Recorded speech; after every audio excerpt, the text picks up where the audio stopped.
Mesdames, Messieurs, bonsoir. Soyez les bienvenus à Saint-Colomban. Bienvenue à cette réunion publique d'information, une réunion retransmise en direct avec un léger différé de 30 secondes environ sur YouTube. Je l'ai dit et j'insiste, cette réunion publique n'est pas un débat. Elle a été organisée pour que les électeurs inscrits sur les listes électorales de Saint-Colomban puissent collecter des informations et répondre en connaissance de cause lors d'une consultation qui aura lieu le 9 janvier 2022. Son sujet, les demandes d'extension des sablières de Saint-Colomban par GSM et Lafarge.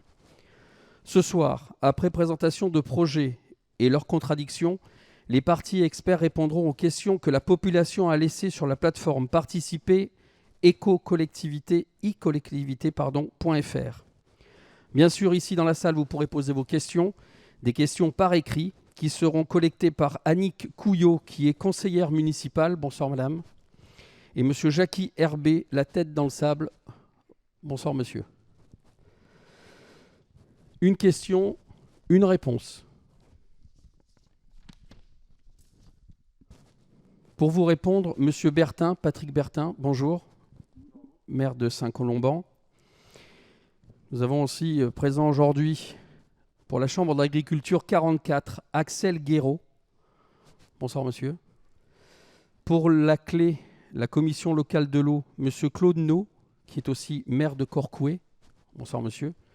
Il n'est pas encore arrivé, il s'excuse. M. Yannick Fétiveau, le maire de Pont-Saint-Martin, qui représente le pôle métropolitain d'équilibre territoriaux et ruraux. Et puis l'association locale, La Tête dans le Sable, qui est opposée au projet.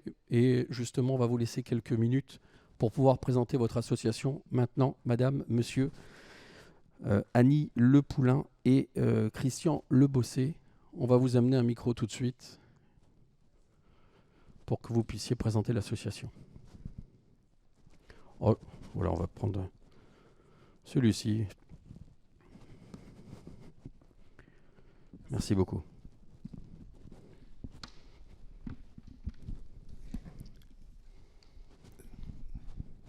Un, deux. Merci. L'association La Tête dans le Sable est une association loi 1901 pour la préservation de l'environnement. Nous sommes 700 adhérents, 50 bénévoles, 14 administrateurs soutenus par de nombreuses associations locales, régionales et nationales. Nous entendons régulièrement que nous sommes contre tout. Alors nous allons vous présenter notre projet en vous disant « Nous sommes pour ». Nous sommes pour le développement d'une construction sans béton qui réduira l'utilisation du sable. Nous sommes pour garantir l'avenir de nos enfants. Nous sommes pour leur transmettre un territoire vivant. Nous sommes pour maintenir une agriculture paysanne.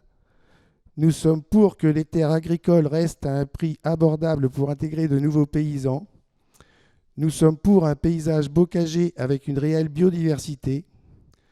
Nous sommes pour soutenir les riverains directement impactés par le bruit, les poussières, le manque d'eau engendré par l'extraction du sable colombanais et la dépréciation de leur logement.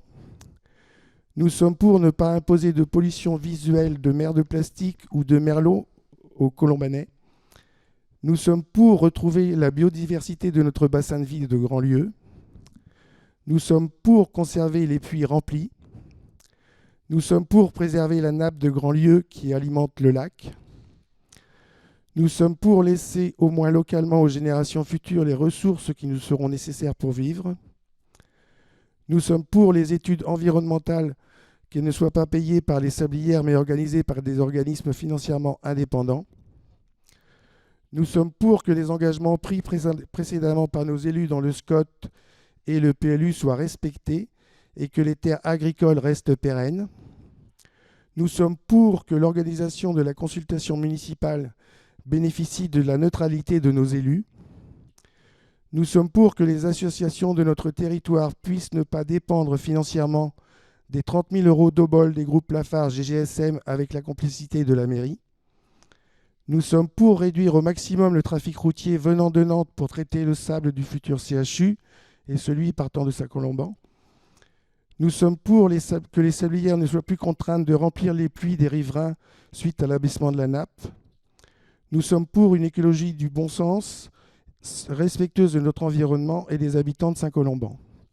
En conclusion, nous sommes de passage sur la Terre, faisons le maximum pour laisser le moins de traces possible aux générations futures, sans extraire à jamais le sable présent à Saint-Colomban depuis des millénaires. Merci.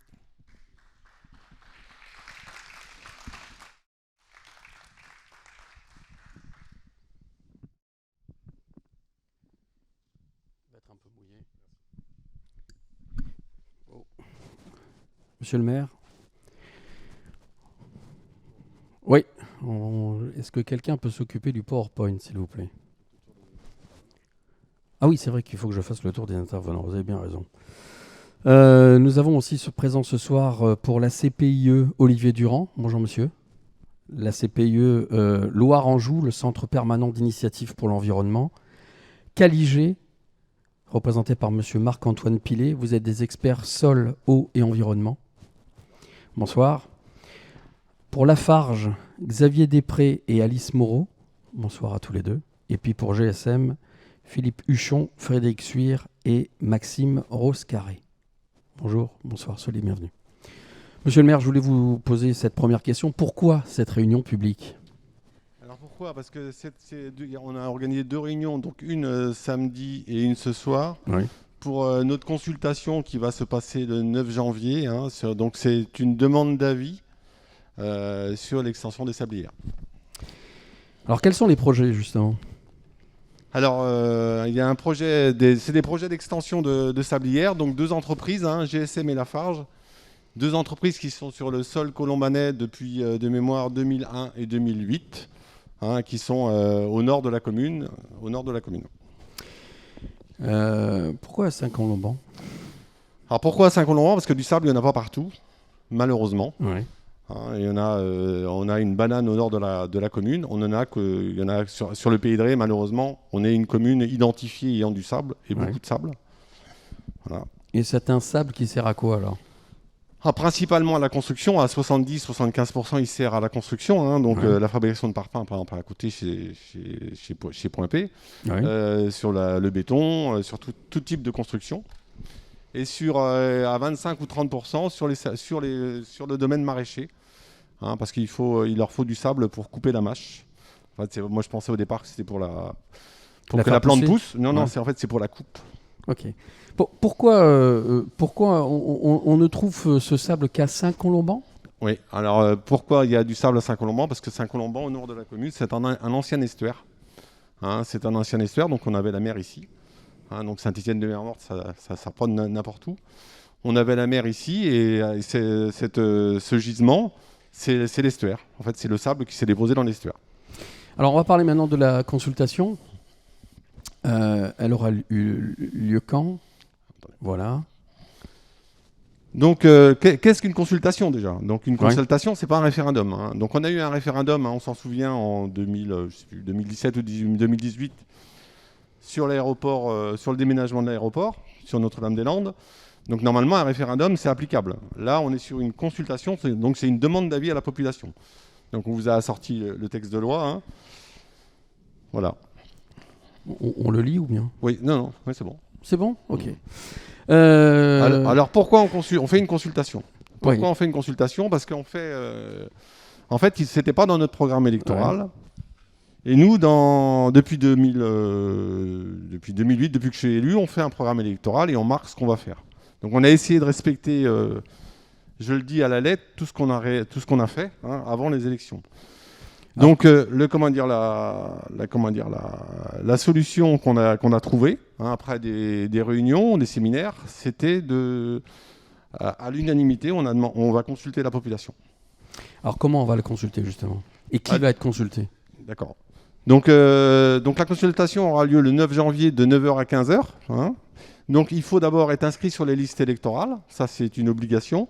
Donc pour ceux qui ne sont pas inscrits, ils ont jusqu'à vendredi pour s'inscrire sur les listes électorales. Allez-y pas à 17h, allez-y un petit peu avant. Vendredi 3 décembre. Vendredi 3 décembre, ouais. Et on va organiser, il y aura 3 bureaux de vote. Donc on veut aussi, il y aura un bureau qui sera réservé aux 7 villages les plus concernés pour vraiment avoir le sentiment de la position des riverains sur ces peut-être extensions. Alors après la consultation, qu'est-ce qui va se passer en cas de oui ou bien en cas de non? Donc, un nom. Et un nom majoritaire de la population, c'est l'arrêt d'extraction de sable sur la commune, de 2 entreprises. Donc, aux environs de fin 2022 pour une entreprise et pour une autre fin 2023. Donc les entreprises ferment, on s'arrête là. Que se passe-t-il après? C'est ça? C'est la question. Eh bien on ne sait pas, c'est-à-dire qu'on ne sait pas sur ces secteurs, sur ces endroits-là, on ne sait pas ce qui va se passer. D'accord. Et en cas de oui? Alors le oui, c'est là où il faut insister. C'est pas parce qu'il y aura un oui dans la consultation que les projets vont se faire. C'est en fait, s'il y a un oui, le conseil municipal va se prononcer, ça va être instruit après par le conseil municipal, bien sûr, le SCOT, donc le schéma de cohérence territoriale, les services de l'État, les PPA, et ça se finira par une enquête publique. Donc le public sera encore consulté. Et ce projet, il sera soit interdit, soit il sera autorisé, soit les projets seront amendés. D'accord. Merci beaucoup. Merci, monsieur. De rien. Nous allons maintenant passer à la présentation technique et détaillée des projets par GSM et Lafarge, et puis une présentation qui sera suivie des contradictions par la tête dans le sable. Madame, monsieur, mesdames, messieurs, vous avez vos micros.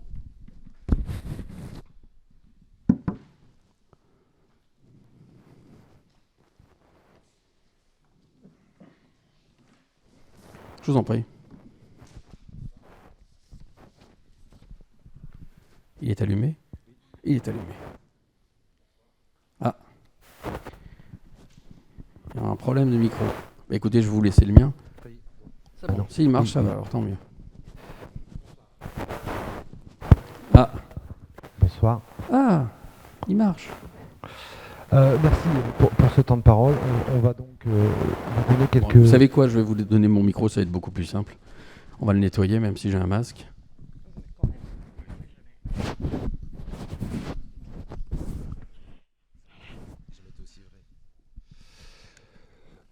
Donc, comme je disais, on va vous présenter quelques informations concernant nos projets, puisque ce sont 2 projets bien distincts. Alors, dans un premier temps, un petit rappel du contexte. Comme vous savez, il y a 2 sablières sur la commune de Saint-Colomban qui sont exploitées par GSM et nous, Lafarge, qui sont là donc pour répondre à des besoins locaux, pour la construction principalement. Et ces 2 sablières sont en fin de gisement, donc il est utile de pérenniser nos gisements et de pouvoir s'étendre. Pour ce faire, on a aujourd'hui cette réunion, comme celle que nous avons eue samedi, et le 9 janvier, lorsque vous allez pouvoir aller voter, lors de cette consultation, vous allez vous exprimer sur le fait que la mairie puisse réviser son plan local d'urbanisme. Alors nous sommes une installation qui est classée pour la protection de l'environnement, et donc dans ce cadre, nous allons donc devoir monter nos dossiers, et pour passer, comme l'a dit monsieur le maire, à toutes les étapes qui s'en suivent, pour terminer par une décision en préfecture.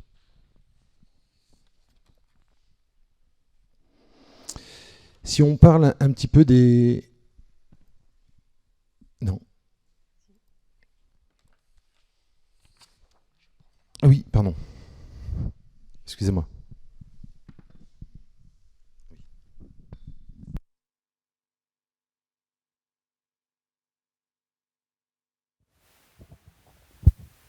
Vous m'entendez? Très bien. Dans la région Pays de Loire, chaque année, c'est plus de 32 millions de tonnes de granulats qui sont consommés, dont presque un tiers en Loire-Atlantique. Le ratio de consommation par habitant est de 8,65 tonnes par an. Ce ratio est supérieur à la moyenne nationale parce que nous avons ici une activité économique extrêmement dynamique. Les granulats produits à Saint-Colomban, comme le disait mon collègue, servent pour les 3/4 à la construction. Pour illustrer le propos, sachez qu'un logement consomme entre 100 et 300 tonnes, et qu'un équipement public, comme un lycée, consomme, lui, entre 20 et 40 000 tonnes.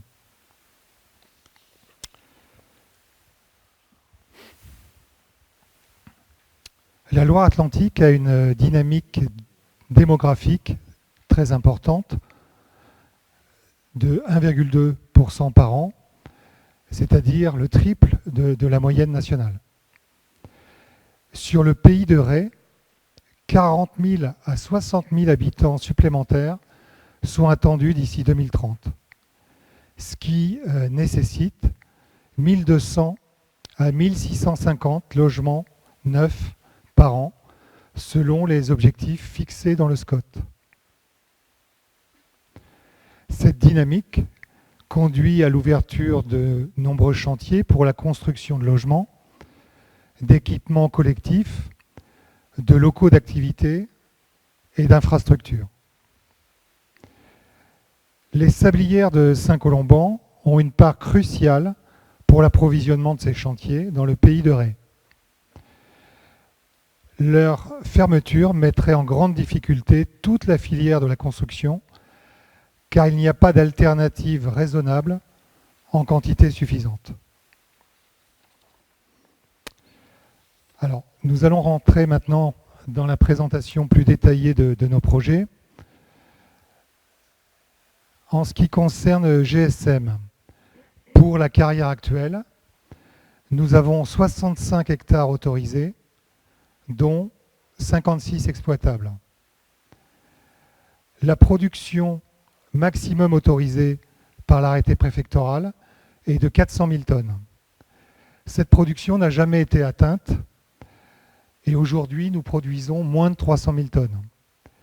Et la dynamique, enfin l'évolution plutôt, est à une baisse régulière puisque sur les 5 dernières années, nous avons baissé notre production de 20%.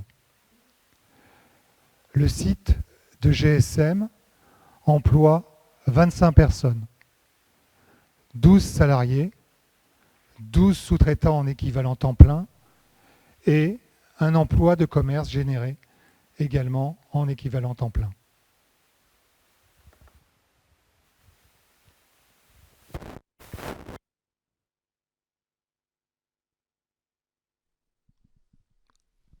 Concernant la sablière de Lafarge,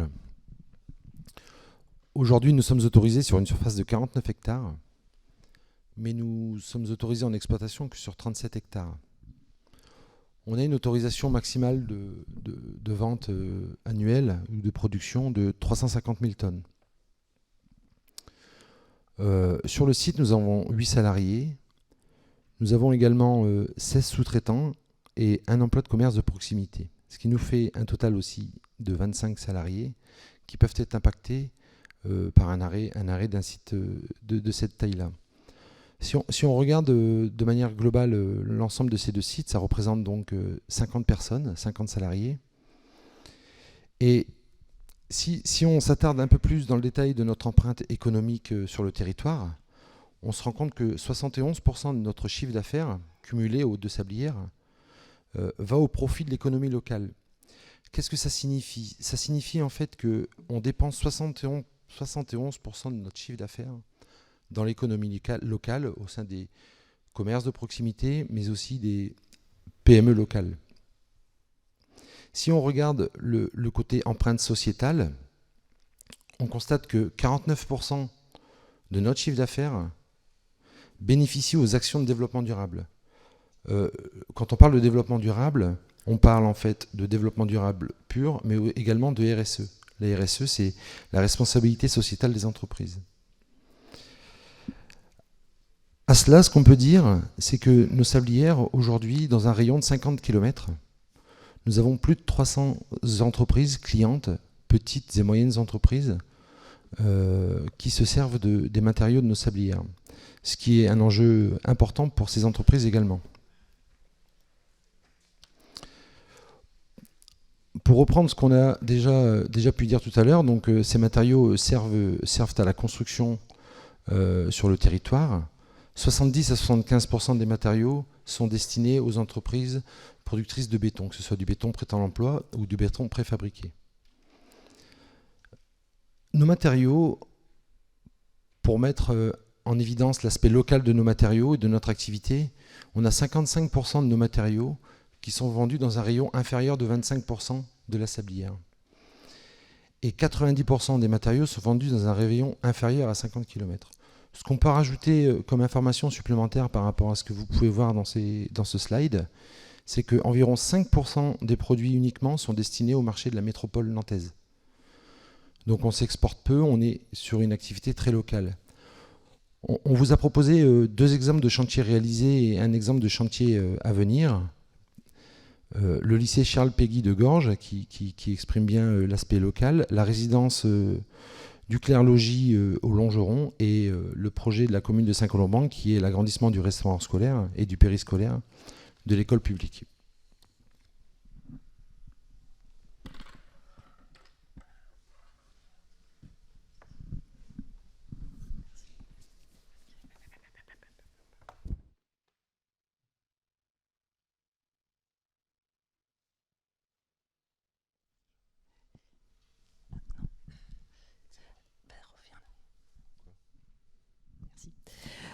Donc, la présentation qu'on va voir là, c'est bien la présentation du mode du projet qui est encore en cours de concertation. On est situé, les Deux Sablières, sur le nord de la commune de Saint-Colomban, puisque c'est la seule poche de sable qui existe au sud de la Loire-Atlantique et au nord du département de la Vendée. Avant de rentrer dans le détail de notre site et du projet d'extension, je vais aller rapidement vous rappeler comment fonctionne la sablière. Quand on a eu donc le périmètre autorisé sur les 49 hectares, quand on commence à exploiter, donc c'est déjà pas 49 hectares qui partent du jour au lendemain en carrière, mais que c'est bien au fur et à mesure une exploitation qui se fait et pendant que les terrains qui sont non occupés restent bien évidemment en terrain agricole. Au moment où on va décider de décaper une surface d'un terrain, donc on en retire la terre végétale, 30 à 40 cm, on la stocke sur les côtés en merlon périphérique et elle resservira plus tard pour le réaménagement. Juste après la terre végétale, on a du stérile, généralement qui fait 1 mètre d'épaisseur. Et c'est des matériaux qui sont sablonneux, mais plutôt argileux, avec quelques graviers, et qui, pareil, va être stocké et servir dans le cadre du réaménagement. Après, donc, on a la poche de sable qu'on va extraire. Dans cette poche de sable, il faut savoir qu'elle a également des lentilles d'argile et également aussi quelques graviers qui vont être non commercialisables et qui vont être donc conservés dans le cadre de leur aménagement pour réaménager au fur et à mesure de l'exploitation. En rouge, vous voyez le périmètre actuellement autorisé de la sablière de la Cagnerie, donc 49 hectares, dont 37 hectares en extraction. Et en jaune, vous avez donc le périmètre projet sollicité en extension, et en bleu, vous avez le périmètre projet sollicité en extraction. Donc le périmètre autorisé, ce qu'on souhaiterait faire autoriser en mode projet, c'est... Pardon ? Eh bien c'est en haut, voilà, je peux pas. Donc c'est 37 hectares pour le périmètre jaune, et en bleu, vous avez 29 hectares pour l'extraction.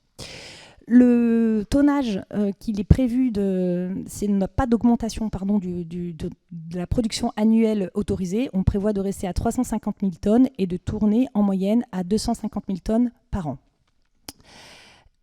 Dès l'obtention de l'arrêté préfectoral, du futur arrêté préfectoral, si on l'obtient, c'est dès le démarrage la mise en place de plus de 5 km de haies bocagères.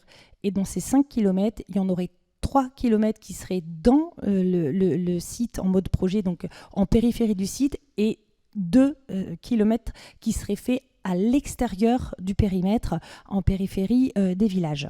C'est également 1 hectare de boisement qui est prévu à l'extérieur du périmètre. Donc on parle bien de boisement à l'extérieur, en sachant que le boisement, c'est pareil, on est en cours de finalisation des surfaces boisées, et un rendez-vous est prévu d'ailleurs en mairie en décembre à cet effet. Hop. voilà, donc là, vous allez pouvoir voir le plan de remise en état. Donc en bas à droite, c'est le plan de remise en état du site actuel.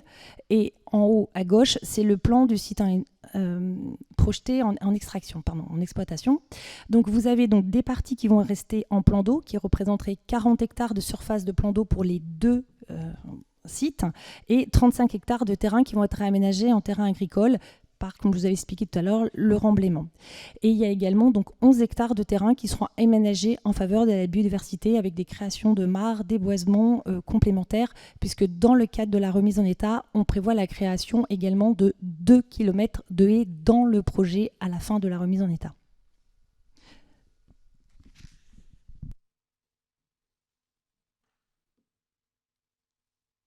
Pour le projet, vous m'entendez ?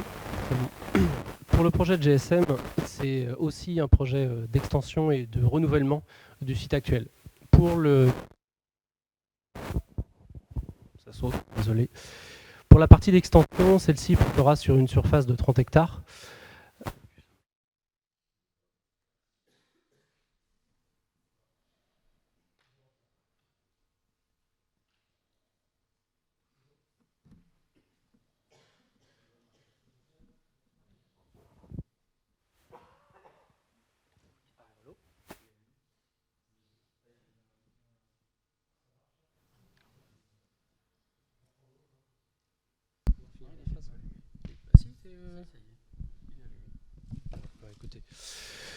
Merci. Je reprends. Donc le projet de GSM, c'est également un projet d'extension et de renouvellement du site actuel. Pour la partie d'extension, celle-ci porte sur une surface de 30 hectares dans la continuité est du site actuel. Donc c'est la partie la plus à l'est qui est montrée sur la diapositive qui est projetée. 30 hectares d'extension et seulement 26 hectares d'extraction. Les 26 hectares, c'est dans ce périmètre que les matériaux seront extraits pour être ensuite lavés et triés dans notre installation de traitement. Pour la partie renouvellement, il s'agit d'un renouvellement partiel de la sablière existante. Pour rappel, la sablière aujourd'hui fait une surface de 65 hectares. Sur ces 65, seulement 35 seront renouvelés. Les 30 restants seront finalisés d'être réaménagés selon le plan de réaménagement qui existe aujourd'hui et seront rendus aux propriétaires puisqu'il s'agit de propriétaires privés. Les 35 hectares que nous renouvelons portent sur les zones qui sont nécessaires pour l'extraction de l'extension. Nous avons donc la zone de commercialisation qui est proche de la départementale et l'installation de traitement, là où sont lavés et triés les matériaux extraits sur site. Le projet prévoit une production maximale de 300 000 tonnes par an. Aujourd'hui, la production maximale autorisée sur la sablière, c'est 400 000 tonnes. Comme l'avait évoqué Philippe Huchon, la production a été réduite ces dernières années dans une volonté d'économie de la ressource et nous allons poursuivre pour le projet demain. Donc la production réelle sera moindre que ces 300 000 tonnes. En plus des 300 000 tonnes maximales, nous prévoyons de poursuivre l'activité d'accueil de matériaux inertes extérieurs. Donc, ce sont des terres et cailloux issus de chantiers de terrassement et d'excavation sur les territoires autour de Saint-Colomban. Ces matériaux nous permettent de remblayer davantage de terrain pour augmenter la surface qui sera rendue à l'agriculture à la fin de notre activité. Enfin, le projet aura une durée de 15 à 20 ans, avec là encore un réaménagement coordonné, donc réalisé à l'avancée de notre activité, et ne pas attendre la fin des 20 ans pour tout réaménager d'un coup. Suivant.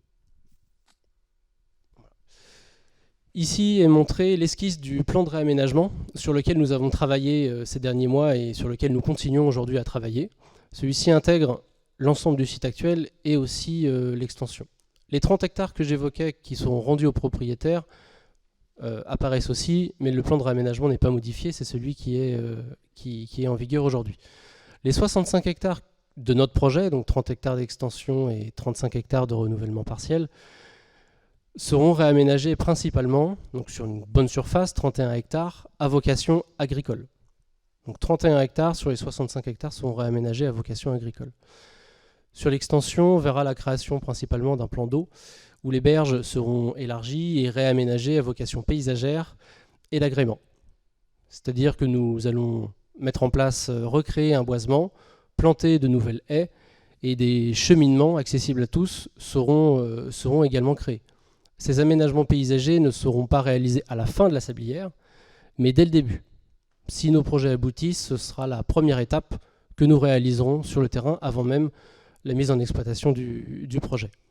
On peut évoquer en plus la création au total de plus de 2 km de haies nouvelles sur l'extension et sur le site actuellement aussi autorisé sur la partie que nous allons renouveler. Voilà.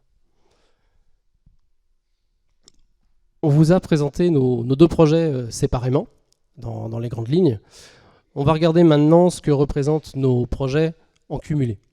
Sur la diapositive qui est présentée, sur la partie à gauche, c'est le cumul de nos sites actuels, les sites existants, tels qu'ils sont autorisés aujourd'hui. À droite, ce sont les projets qu'on vous présente aujourd'hui.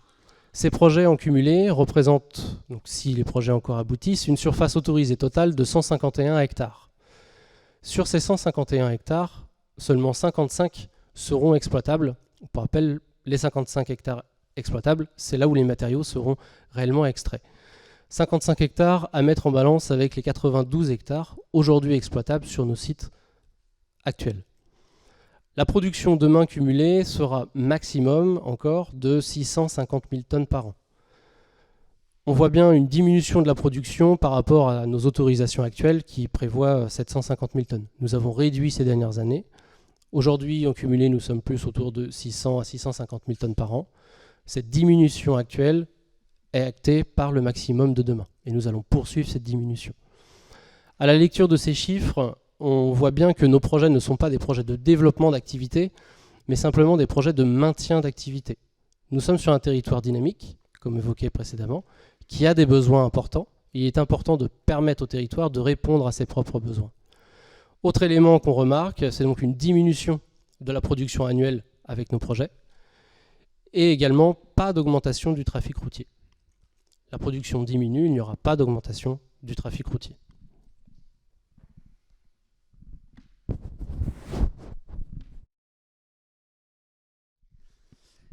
Il nous apparaissait utile, après ces présentations, de vous proposer des exemples de réaménagement et d'intégration paysagère existantes. Vous avez ici différentes photos. Celle que vous pouvez observer en haut et à droite correspond à ce qu'on explique être un aménagement coordonné où vous avez différentes activités qui sont visibles sur cette photographie. En bas, des pêcheurs. Et puis, dans le fond, tout simplement, une activité d'extraction qui est en train de fonctionner.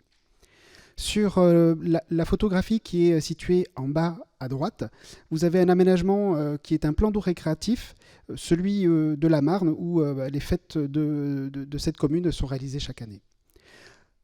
À gauche, une photographie qui correspond à un site GSM qui est à Missillac, dans notre département.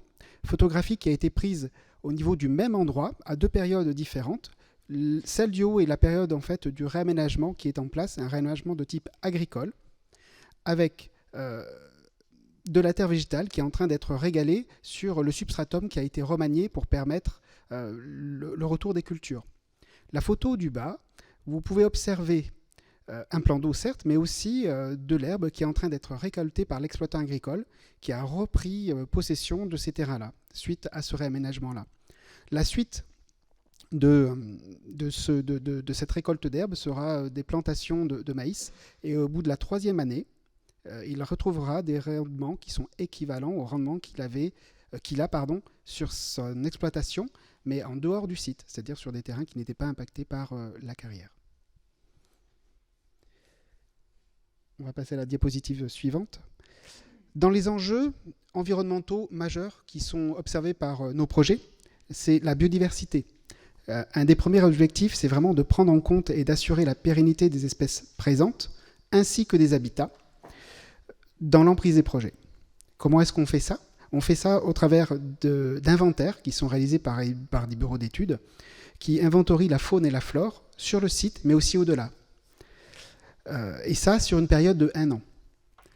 L'idée, c'est qu'au travers de ces analyses, de ces expertises, on puisse adapter nos projets par la méthode dite ERC, éviter, réduire, compenser. Il faut avoir en tête que nos sablières, on a fait les chiffres en commun, quand en 2000, on avait fait les inventaires faune-flore initiaux, cumulé 150 espèces de faune et de flore sur le site. Et aujourd'hui, en 2001, après les derniers inventaires, ce sont plus de 400 espèces qui ont été recensées.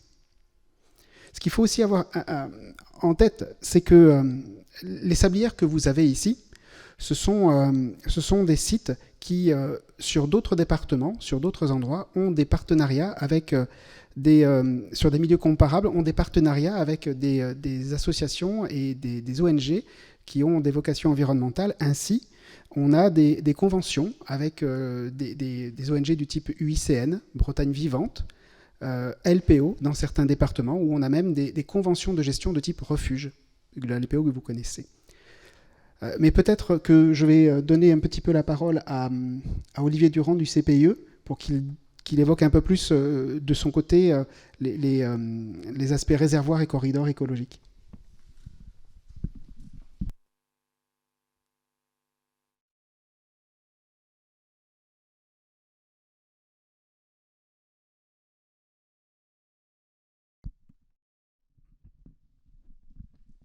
Bonsoir, donc Olivier Durand du CPE Loire-Anjou, une association basée à Beaupro en Maine-et-Loire. On a été invité ce soir pour évoquer l'aspect biodiversité, parce que depuis 20 ans maintenant, on essaye d'étudier le lien entre biodiversité et carrière, impact positif, impact négatif, dans différents types de carrières, que ce soit roches massives, argilières, sablières. Donc là, on va plutôt échanger sur les sablières.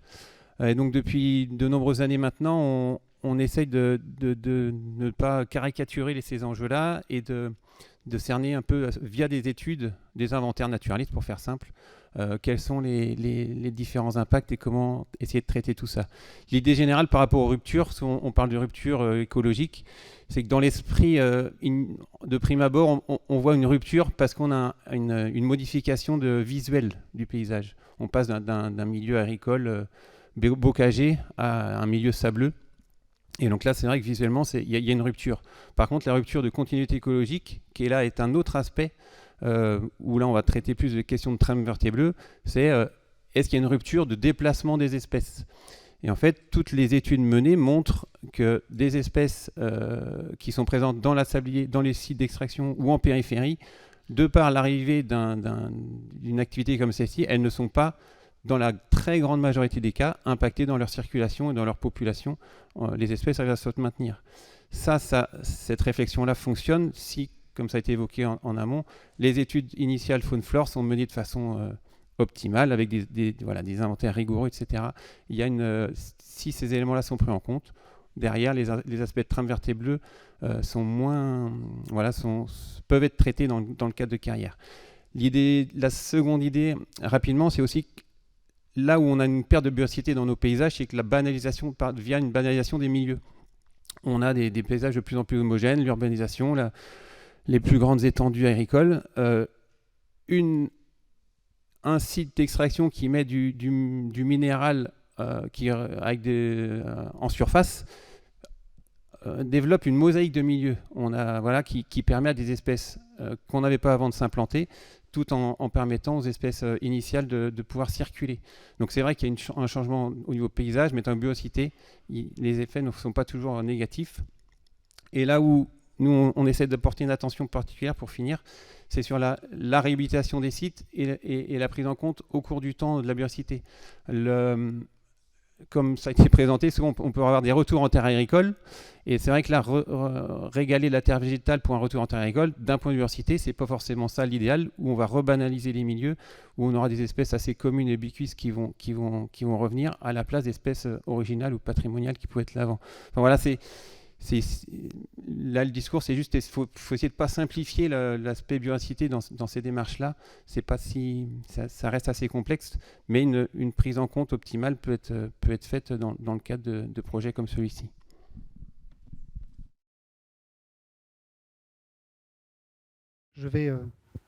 C'est bon, c'est passé. Je vais aussi parler d'un autre enjeu environnemental important qui est observé, c'est l'agriculture. Avec la Chambre d'agriculture, il a été établi un diagnostic de l'état actuel sur Saint-Colomban. Alors comment est-ce que ça a été fait ? Ça a été fait par la rencontre de manière individuelle des exploitants qui ont leur siège sur cette commune. Le diagnostic que vous avez, c'est une surface agricole de la commune qui est de 2480 hectares, un territoire qui n'a pas été remembré, donc avec des petites parcelles, on observe une crise de délevage au niveau local et national. On observe des cessations d'activité qui sont anticipées. Alors anticiper, c'est des orientations par choix professionnel liées à la difficulté du métier ou à la rentabilité, et aussi liées à la pyramide des âges avec de nombreux départs en retraite.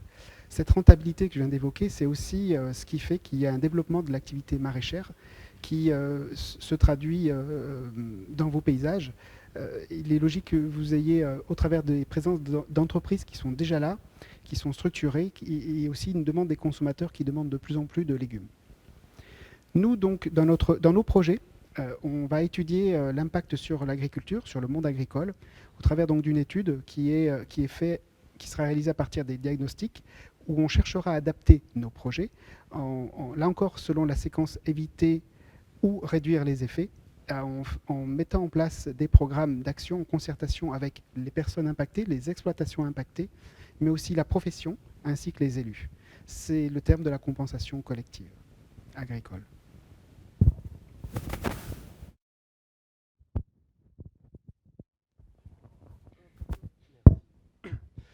Autre enjeu environnemental qui est pris en compte dans notre activité, dans nos projets, c'est celui de l'eau.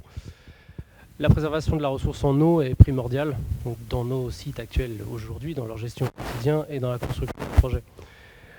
Dans la gestion des...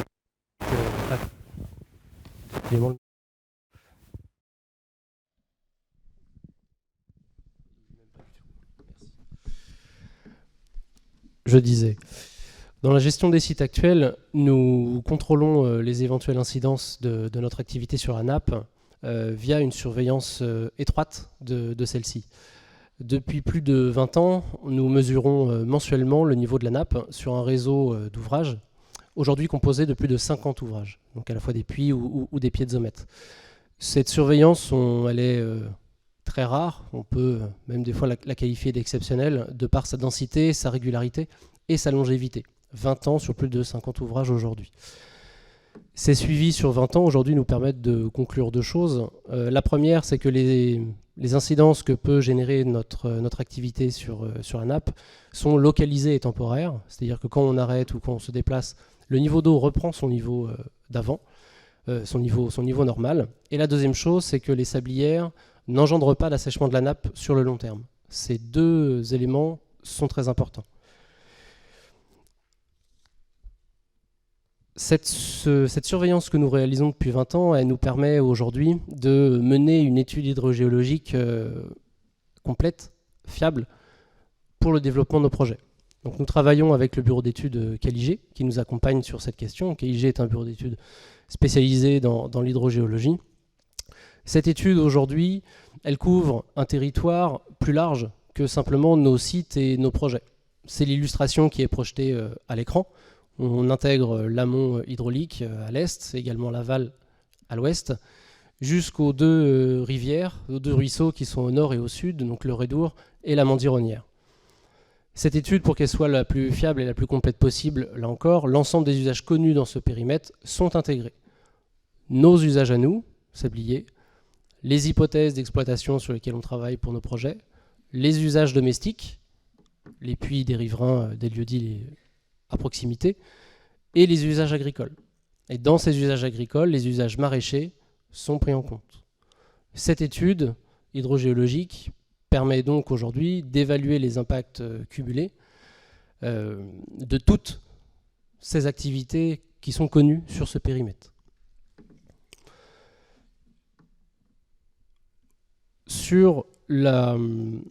À partir de cette étude s'ouvre un processus itératif, c'est-à-dire que nous réalisons des simulations selon différentes hypothèses d'exploitation sur nos projets. Si les simulations qui en résultent n'ont pas de résultats satisfaisants, nous recommençons et nous remodifions nos projets. Et ainsi de suite jusqu'à ce que les simulations donnent des résultats satisfaisants pour la protection de la ressource en eau. Pour la suite, je vais laisser la parole à Marc-Antoine Pilet du bureau d'études Caligé, qui travaille avec nous sur cette question, pour compléter mes propos sur la nappe et sur l'intégration de l'évaporation. Donc, vous avez face à vous un graphique qui représente deux courbes. C'est des courbes de niveau d'eau qui sont représentées en cote NGF. Vous avez une courbe rouge qui représente les variations du niveau d'eau qu'il y a sur le piézomètre, donc c'est un puits dans lequel il n'y a aucun prélèvement, qui est situé au sud de Généton, et qui est donc dans le même bassin sableux que celui des carrières. Donc on voit des variations annuelles qui varient globalement entre 29 quand les niveaux de nappe sont bas, voire 28,50 m, et qui sont montés jusqu'à 31,50 m. Donc on voit qu'à la faveur d'années pluvieuses ou d'années sèches, les niveaux d'eau remontent plus ou moins. On voit malgré tout que depuis 2010, date à laquelle il y a un suivi, le niveau d'eau globalement est resté à peu près équivalent.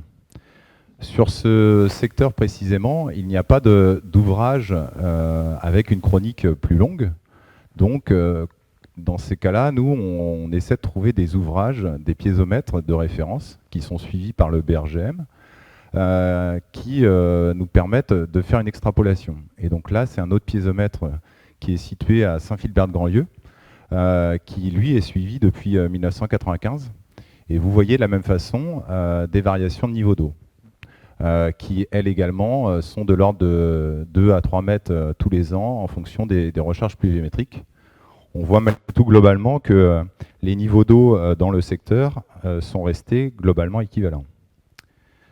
Un petit point complémentaire par rapport à la modélisation donc, qui est faite, qu'évoquait M. Roscarré. Donc l'idée, c'est d'intégrer l'ensemble des données de niveau d'eau, de géologie, pour essayer de retraduire le fonctionnement hydrogéologique qu'il y a sous nos pieds.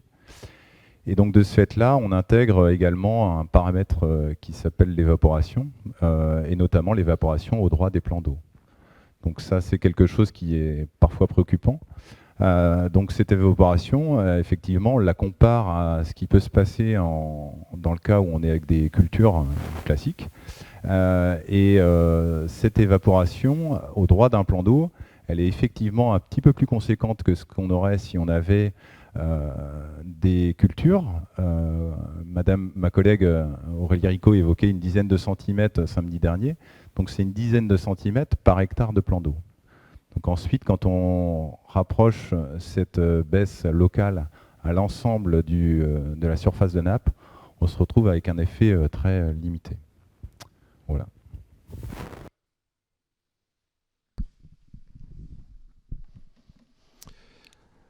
Alors pour terminer, je vais évoquer avec vous le sujet d'une démarche de concertation qu'on a menée avec les riverains directement concernés par nos projets d'extension.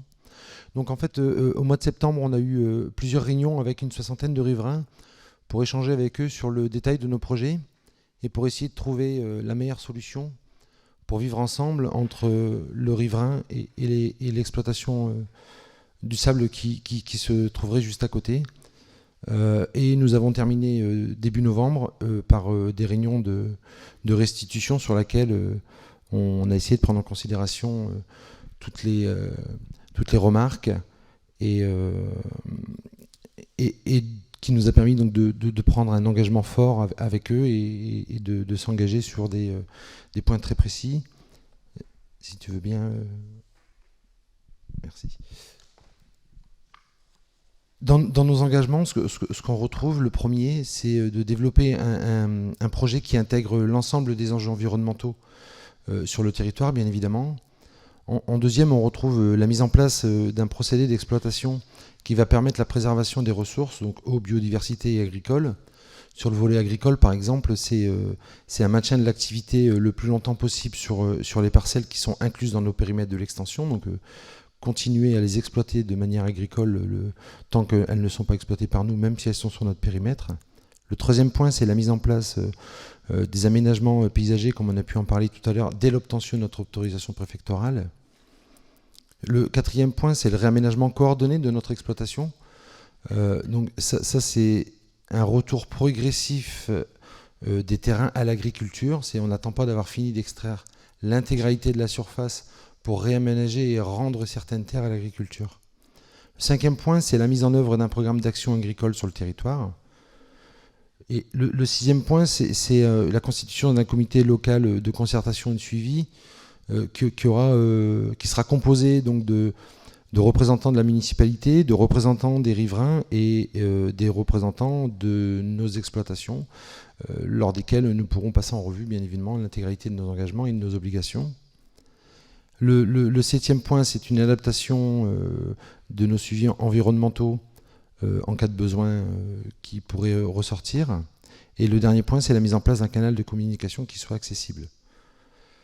Donc voilà pour ce qui est de notre présentation de nos projets. Je vous remercie de votre attention. Si je peux me permettre et garder encore un tout petit peu la parole, samedi dernier, il y a eu une question qui a été posée à laquelle nous n'avons pas apporté une réponse complète concernant la SAFER. Et si je peux conserver encore un petit peu la parole, j'aimerais pouvoir apporter un peu de précision. La question vous est posée dans les questions qui ont été relevées sur la plateforme. Si vous y répondez maintenant, on n'y reviendra pas tout à l'heure. Comme vous préférez. Bon, allez, j'y vais. Donc la SAFER, c'est une société d'aménagement foncier et d'établissement rural qui est sous tutelle des ministères de l'Agriculture et des Finances. La SAFER permet à tout porteur de projet, quel qu'il soit, ça peut être un particulier, une entreprise, peu importe, de s'installer en milieu rural. Les projets doivent être en cohérence avec les politiques locales. La SAFER, en tant qu'opérateur foncier de l'espace rural, agit pour optimiser la valorisation des sols, qui sont des sols en enjeux agricoles et environnementaux dans le cadre de la création de nouvelles carrières d'extension ou de traitement post-exploitation de ces sites. Donc oui, en effet, Lafarge, la question précise était celle-là, Lafarge a bien signé une convention nationale avec la SAFER qui a pour but de la gestion des terres agricoles, donc des baux agricoles, la restitution des biens précédemment exploités à usage agricole et l'optimisation de notre foncier. Voilà. Merci beaucoup. On va passer maintenant aux contradictions de l'association. Si vous voulez bien prendre le micro, on va l'amener là-bas.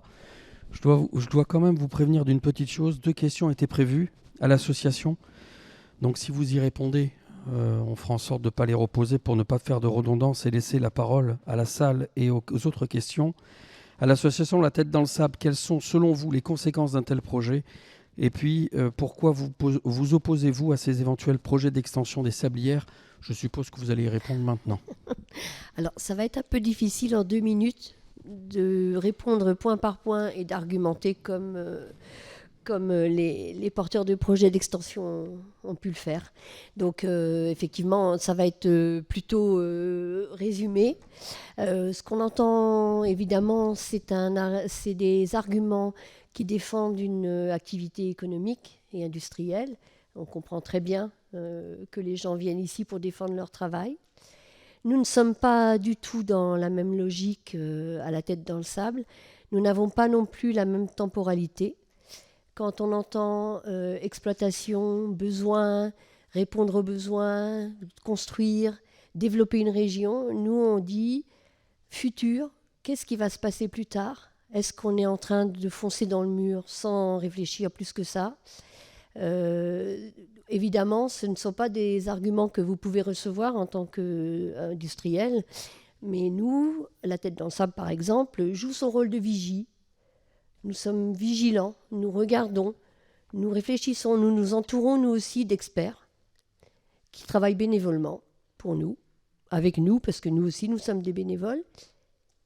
Et ce que nous constatons, que ce soit au niveau de l'exploitation des terres agricoles qui deviennent des trous, ou que ce soit au niveau du maraîchage industriel où la terre n'est qu'un support à des cultures, c'est que les conséquences sont irréversibles parfois, souvent graves, et que nous n'aurons pas grand-chose, nous pourrons pas faire grand-chose pour revenir en arrière.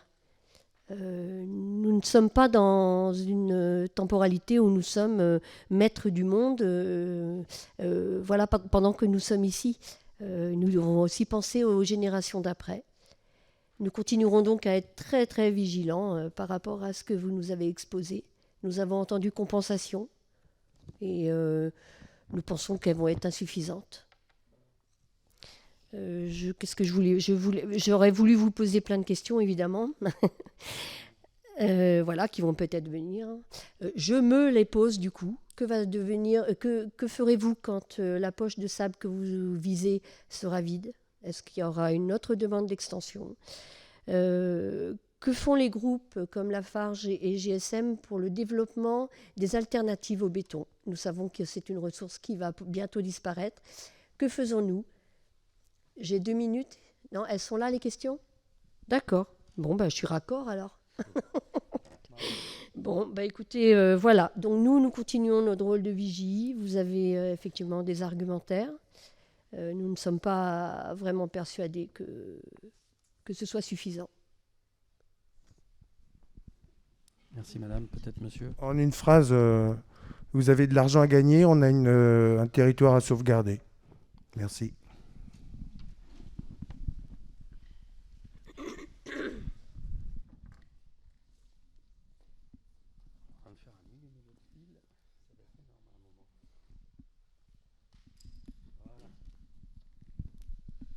Alors, première question qui a été posée sur la plateforme. Par cette consultation, vous sollicitez les Colombanais afin de connaître leur avis, ce qui est une très bonne chose. Mais moi, en tant que Colombanais, j'aurais aimé connaître l'avis de nos élus. Que pensez-vous de l'extension des sablières, monsieur le maire?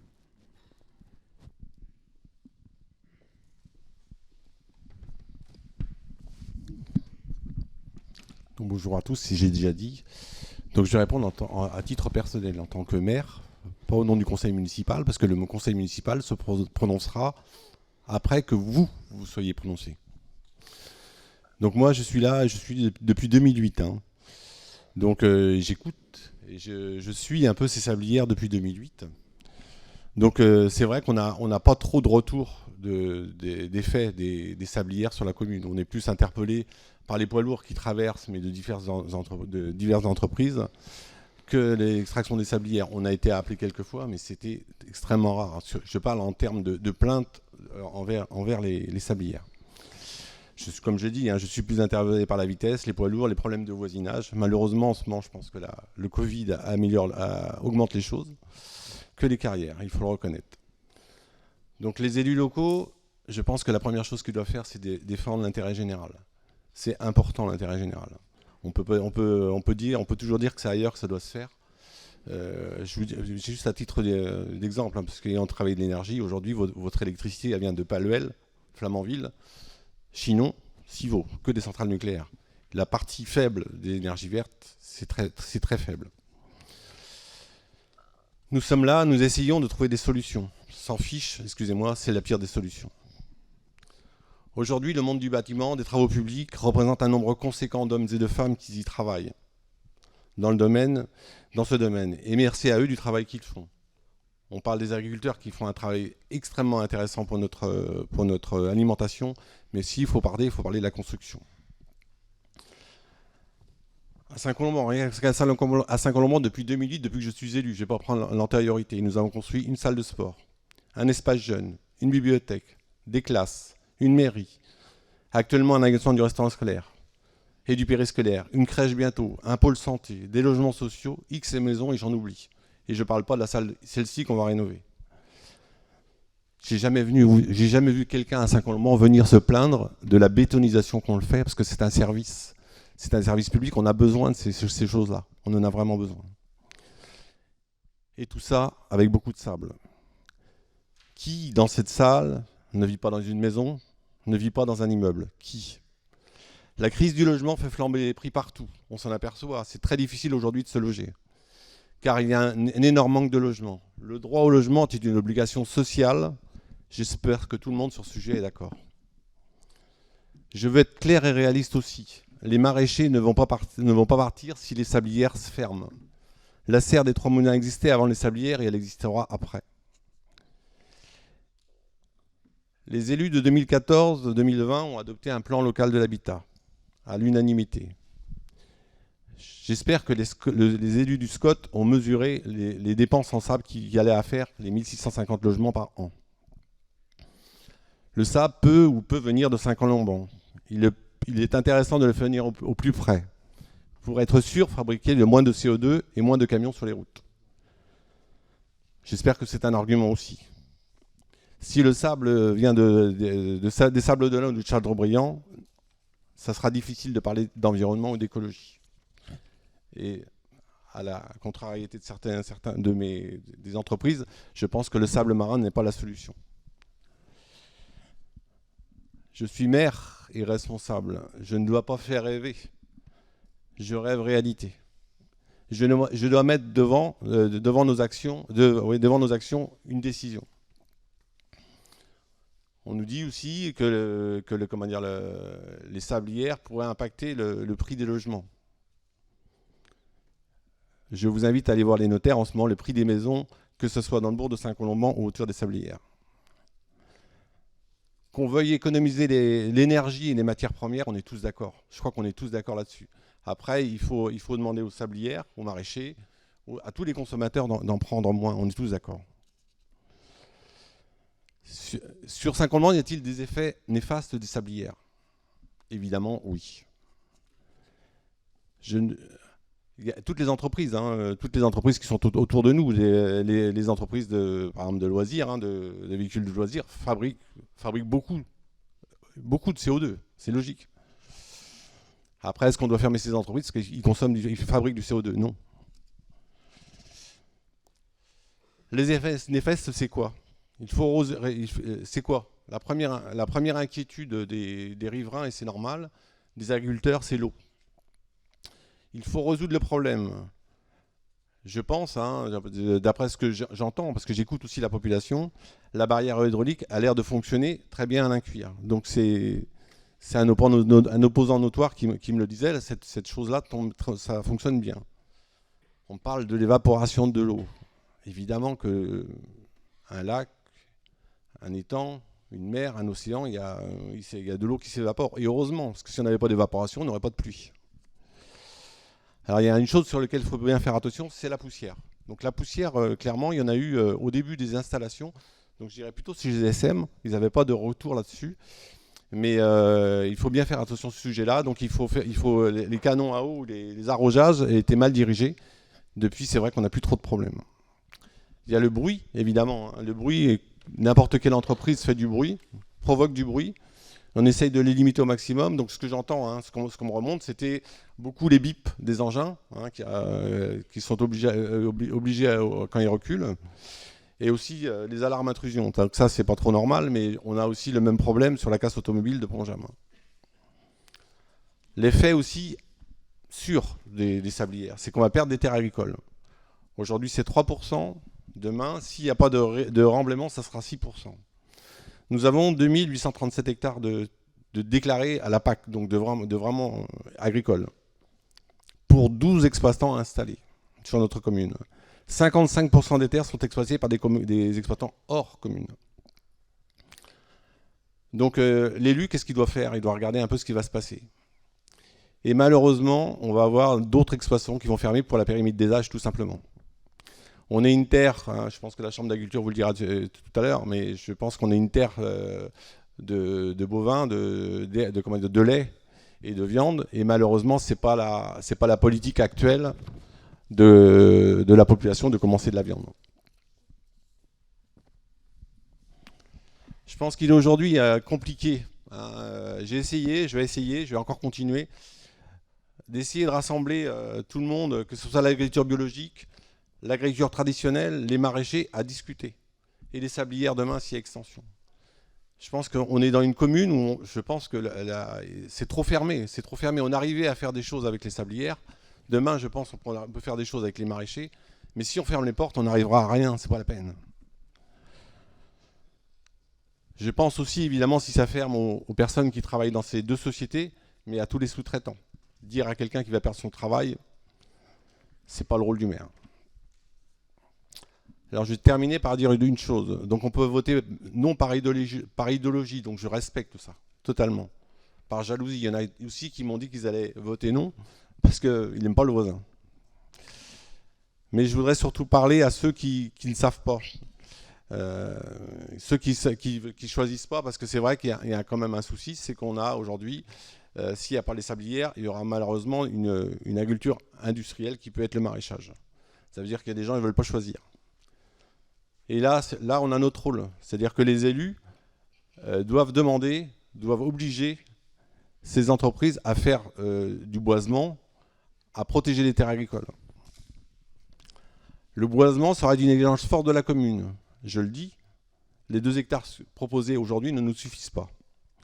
Je pense que vous avez un moyen aujourd'hui, c'est de faire confiance aux élus pour qu'ils arrivent à négocier tout ça. Ne croyez pas aux marchands de rêves. Si même eux, ils y croyaient à ce rêve, ils seraient à ma place aujourd'hui. Je voterai oui, car je crois à mon équipe pour mener à bien ces projets. Je pense que si on veut améliorer le nord de la commune, qui est quand même très dépeuplé en haies, c'est peut-être le moment. Mais je me trompe peut-être, parce que je peux me tromper en tant qu'humain. Mais je ne suis pas du genre à aller se faire des promesses à la légère. Voilà.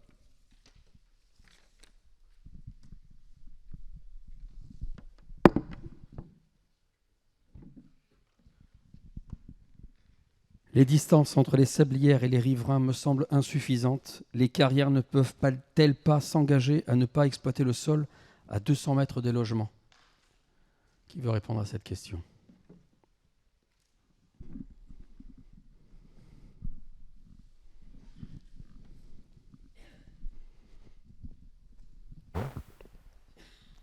Un, deux. Oui, allez. Les distances proposées, pour rappel minimum 100 mètres, sont un équilibre entre notre souhait d'éloignement, par le souhait d'éloignement qui a été exprimé par les différents riverains, et la gestion rationnelle du gisement. Elles sont bien supérieures aujourd'hui à la réglementation. Pour autant, les caractéristiques de nos projets ne sont pas totalement arrêtées à ce jour et peuvent donc encore évoluer. D'ailleurs, comme je pouvais dire tout à l'heure, dans le cadre des concertations, nous allons continuer à mener ces concertations dans le cadre de nos études d'impact pour continuer à travailler sur ces sujets. Aujourd'hui, on ne peut pas prendre d'engagement sur un 200 mètres comme c'est demandé, mais voilà la réponse que nous pouvons faire sur ce sujet. Une question de la salle, destination de la clé. On va vous amener un micro, monsieur. Alors, les études hydrogéologiques exigées pour ce projet tiendront-elles compte des usages cumulés de l'eau sur l'ensemble de la zone? Monsieur No. Bonsoir. Je ne peux pas répondre à la place de ceux qui font les études. Et tout à l'heure, le représentant du bureau d'études Caligé a apporté un certain nombre d'éléments de réponse qui me paraissent être instruits par et l'expérience et le recul de l'histoire. Cependant, je pense qu'il est important de resituer des études hydrologiques dans un cadre plus large que celui qui concerne directement le périmètre concerné par les extractions. Ça, c'est une démarche globale qui est préconisée depuis l'arrêté ministériel du 7 mai, l'instruction ministérielle du 7 mai 2019, qui donc crée les projets territoriaux de gestion de l'eau et qui amène les différents protagonistes, acteurs d'un territoire, sous la responsabilité d'un pilote désigné, en l'occurrence ici la commission locale de l'eau, de définir quels vont être les usages de l'eau en fonction de la fragilité des écosystèmes aquatiques, en fonction de la capacité de réserve du milieu et des évolutions climatiques. Donc c'est ce qu'on appelle la fameuse grille HMUC qui permet à terme de définir ce qui pourra être prélevé sur une période assez longue. On parlait de temporalité tout à l'heure, c'est bien de temporalité dont il s'agit. Donc on voit bien qu'une étude portant sur un domaine particulier ou un périmètre donné doit être resituée dans un contexte plus large, et c'est ce que prévoit le législateur. Il se trouve que le lac de Grandlieu a été défini, et le bassin versant de Grandlieu ont été définis par le législateur ou par le préfet coordinateur de bassin comme étant un espace à privilégier dans une telle approche. Et nous avons jusqu'à 2026 pour rendre les résultats de ce projet, enfin pour ce projet territorial de gestion de l'eau qui débouchera sur un arrêté préfectoral de zone de répartition des eaux. Donc voilà ce que sont les temporalités qui nous sont indiquées et les méthodes à utiliser. Merci beaucoup. Une question à monsieur le maire qui vient de la salle. Le sable deviendra de plus en plus rare dans les décennies à venir. Tout ce qui est rare est cher. Sur le plan purement économique, Saint-Colomban n'a-t-il pas intérêt à préserver sa ressource en sable et se reposer la question de son exploitation dans 20 ou 30 ans ?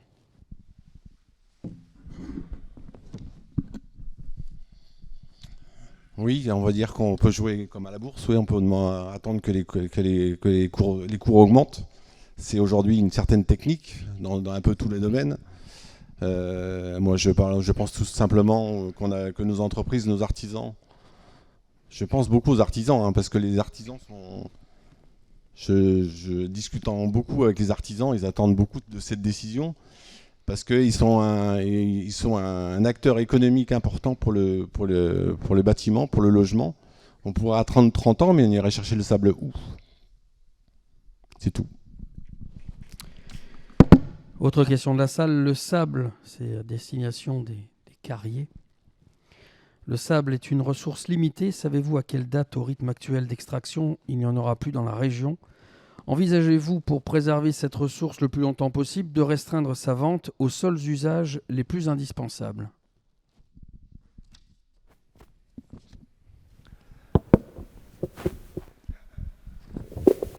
Je pense que... Vous m'entendez ? Je pense que nous sommes déjà dans cette démarche d'économie du sable. J'indiquais tout à l'heure que nos productions baissaient et elles continueront à baisser en fonction des évolutions techniques. Nous avons déjà transféré un certain nombre de nos clients vers d'autres types de carrières qui ont des réserves de gisements plus abondantes. Aujourd'hui, nous n'avons pas d'autres projets que celui qui est que ceux qui sont présentés.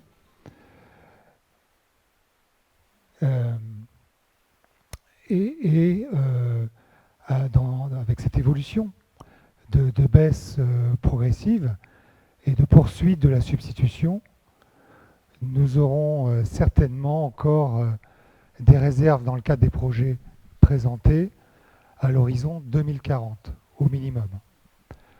Pour la suite, quoi qu'il arrive, la clé, ce n'est pas nous qui la tenons, la clé des autorisations, ce sont les élus locaux et les autorités administratives. Merci monsieur. Une question de la salle. Pourquoi la Commission nationale du débat public n'a-t-elle pas été, mandatée pour intervenir sur ce projet comme elle l'a été sur le projet du méthaniseur de Corcouët? Peut-être vous ou... Allez-y, je vous en prie. Je vous ferai peut-être qu'une partie de la réponse. Je vous en prie. Ce que l'on peut dire, nous, c'est que nous n'étions pas opposés à l'implication de la CNDP en amont du processus. C'est le choix de la municipalité que d'organiser la consultation directe des riverains et des riverains et l'ensemble de la population. Et dans le cadre de ce processus, nous avons eu des réunions de concertation avec les riverains, 8 en tout. On a eu également beaucoup d'échanges individuels avec les riverains. Et c'est pas parce qu'on en a eu beaucoup qu'on va s'arrêter là, on en aura d'autres. Donc je dirais quelque part, compte tenu de tout ce qu'on a déjà développé, quel est l'intérêt aujourd'hui d'impliquer la CNDP, dont le rôle est d'organiser de la concertation. De la concertation, on en a déjà beaucoup fait. Et on en fera encore, quelle que soit l'implication de la CNDP. Je vous en prie. Juste une précision sur la consultation, la CNDP, excusez-moi, ne peut pas être saisie sur une consultation, parce que c'est une décision municipale. Donc là, c'est la démocratie jusqu'au maximum. Après, elle peut être saisie une fois que les projets sont déposés. Donc une fois que les projets sont déposés, ça peut être saisi par les entreprises ou par la préfecture. Mais en aucun cas, sur une consultation, la CNDP peut être saisie. Donc on a les écrits là-dessus, c'est sûr. Comment seront supervisés demain le respect des propositions de GSM et Lafarge sur le boisement, la gestion quotidienne avec les riverains, etc. Comment seront supervisés demain le respect des propositions des sabliers?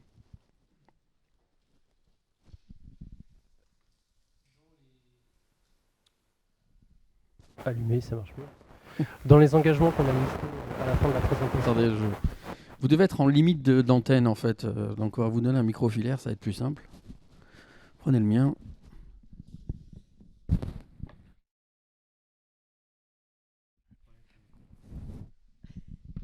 Samedi, ça marchait bien. Dans la présentation qu'on vient de présenter, on a listé différents engagements. Dans ces engagements, et il y en avait deux qui répondent à cette question. Il y avait le premier, mise en place d'un canal de communication accessible, et le deuxième, constitution d'un comité local de concertation et de suivi. Aujourd'hui, dans nos sablières existantes, on a déjà en place ces comités locaux de concertation et de suivi qui réunissent les exploitants de la sablière, les élus, des propriétaires et quelques riverains, et aussi le syndicat de bassin versant est présent à ces commissions-là. Ces commissions ont pour objectif de présenter l'activité de la sablière sur l'année passée, présenter ce qui va arriver sur l'année à venir, et on présente également l'ensemble des suivis environnementaux. On propose d'élargir ces commissions locales des suivis pour GSM et également pour Lafarge aux représentants des riverains et des diverses associations. On peut aussi élargir le contenu de ces comités locaux de concertation et de suivi à la traçabilité, à la surveillance des engagements et des aménagements qu'on a présentés et qu'on présente ici. Enfin, sur le canal de communication accessible, aujourd'hui, on a pignon sur rue. La bascule sur nos sites peut recevoir l'ensemble des demandes. Et puis nous aussi, nous avons des lignes directes. Pour GSM, c'est moi en l'occurrence. Et nous répondons systématiquement à l'ensemble des sollicitations et des questions qui nous sont montées, que ce soit par téléphone, par mail ou alors directement sur site. Donc ça, bien entendu, ça continuera avec les projets.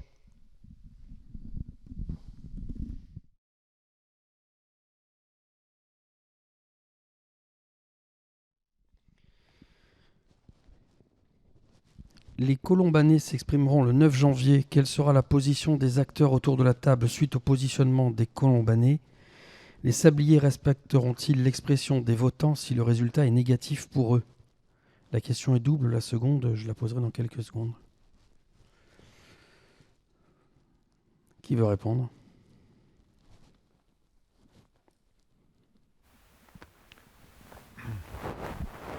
Encore. Cette consultation est une initiative de la commune qui me concerne.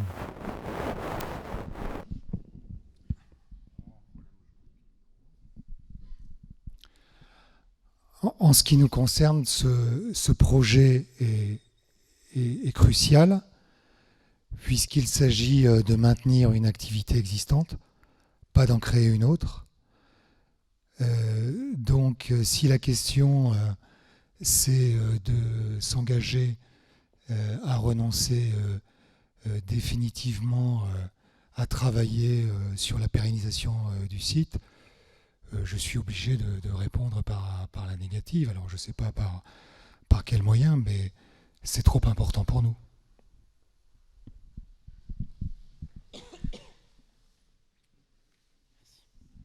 Donc, je vous avais dit qu'il y aurait une seconde question. Cette fois-ci, elle est destinée à la tête et dans le sable. Est-ce que vous respecterez l'expression des votants si le résultat va à l'encontre de votre position? Je vous en prie.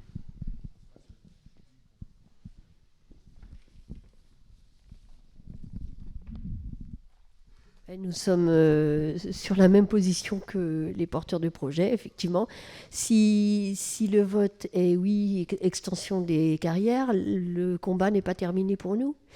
Il y aura encore des instances qui devront intervenir. Nous serons toujours, comme je l'ai dit tout à l'heure, dans la vigilance et dans le questionnement de ce projet. Donc, on vous suivra. On fait la même chose que vous, en fait. Une question au PETR, autrement dit le pôle métropolitain d'équilibre territoriaux et ruraux. Monsieur Fétiveau, bonjour. Le besoin de matériaux lié à la dynamique du développement de la région. Le PETR encourage sa dynamique en acceptant éventuellement des dérogations au SCOT lorsqu'il y a création d'emplois. N'est-ce pas contradictoire avec la volonté du PETR de préserver les terres agricoles et lutter contre l'artificialisation des sols? Bonjour à tous. C'est une question extrêmement bien posée et qui pose en réalité le questionnement qui sera celui de l'ensemble des élus du comité syndical.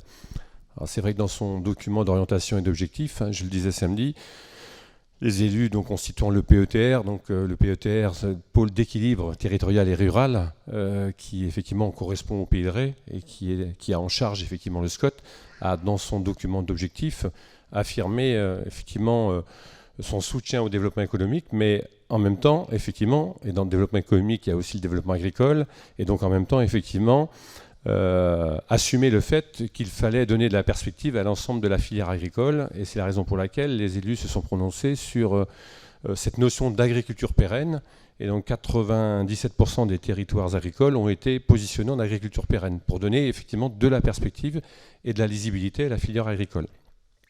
Donc le PETR, les élus donc, du PETR ont aussi prévu un système de dérogation qu'ils ont validé en cours du mandat précédent pour effectivement permettre de se re-questionner lorsqu'il y avait des porteurs du projet. Et certains effectivement, projets ont fait un peu de bruit dans la presse. Donc effectivement, ça sera la question. C'est-à-dire, est-ce qu'il y a effectivement, et parfois on a des contradictions dans les projets, et donc là, il faudra que les élus se déterminent sur ce fait-là, à savoir, est-ce qu'il y a un soutien à la filière économique dans le cadre d'une déclaration de projet spécifique, à savoir l'extension des sablières, et est-ce que c'est dommageable effectivement à la filière agricole, et dans le même temps, est-ce que la compensation qui sera nécessaire ou qui serait nécessaire à l'extension des sablières sera suffisamment importante pour justifier l'autorisation de dérogation. Voilà, donc la notion de compensation sera forcément au cœur du questionnement des élus du SCOT. Merci beaucoup. Je pense qu'on avait dit une question et une réponse, excusez-moi monsieur, sinon on va repartir comme samedi dans des questions et des réponses et un débat qui n'aboutira jamais. Merci beaucoup monsieur. Quel est le pourcentage de sable qui est réservé au maraîchage? Qui veut me répondre?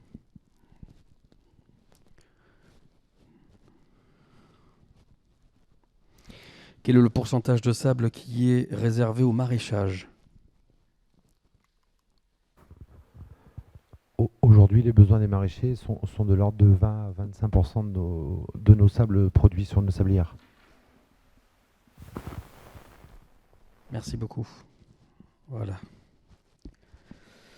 Vos carrières sont-elles inscrites comme stratégiques dans le schéma régional des carrières?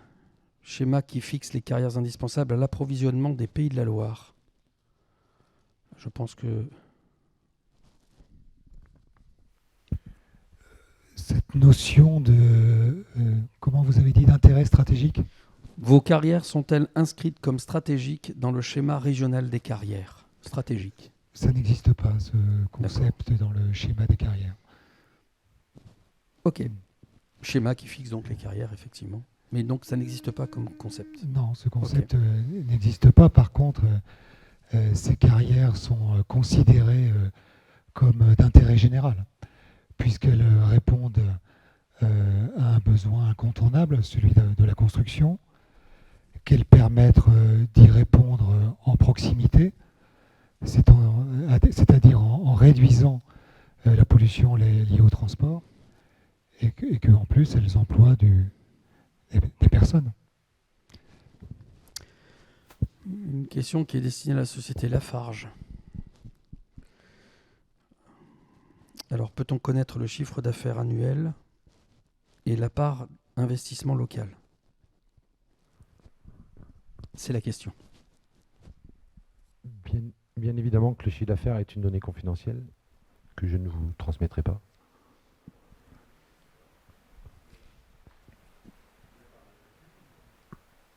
Et ensuite, lors de la présentation, nous avons parlé de notre empreinte sociétale et notre empreinte économique locale, avec 71% de notre chiffre d'affaires au profit de l'économie locale.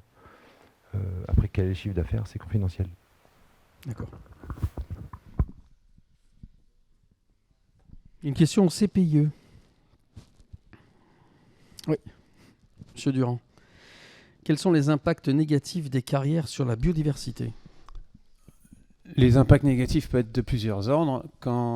Si une carrière souhaite s'implanter sur un espace où on a des espèces rares, menacées, protégées, des milieux originaux, il peut y avoir un impact direct si la carrière s'implante sur cet espace, un impact direct de destruction d'espèces.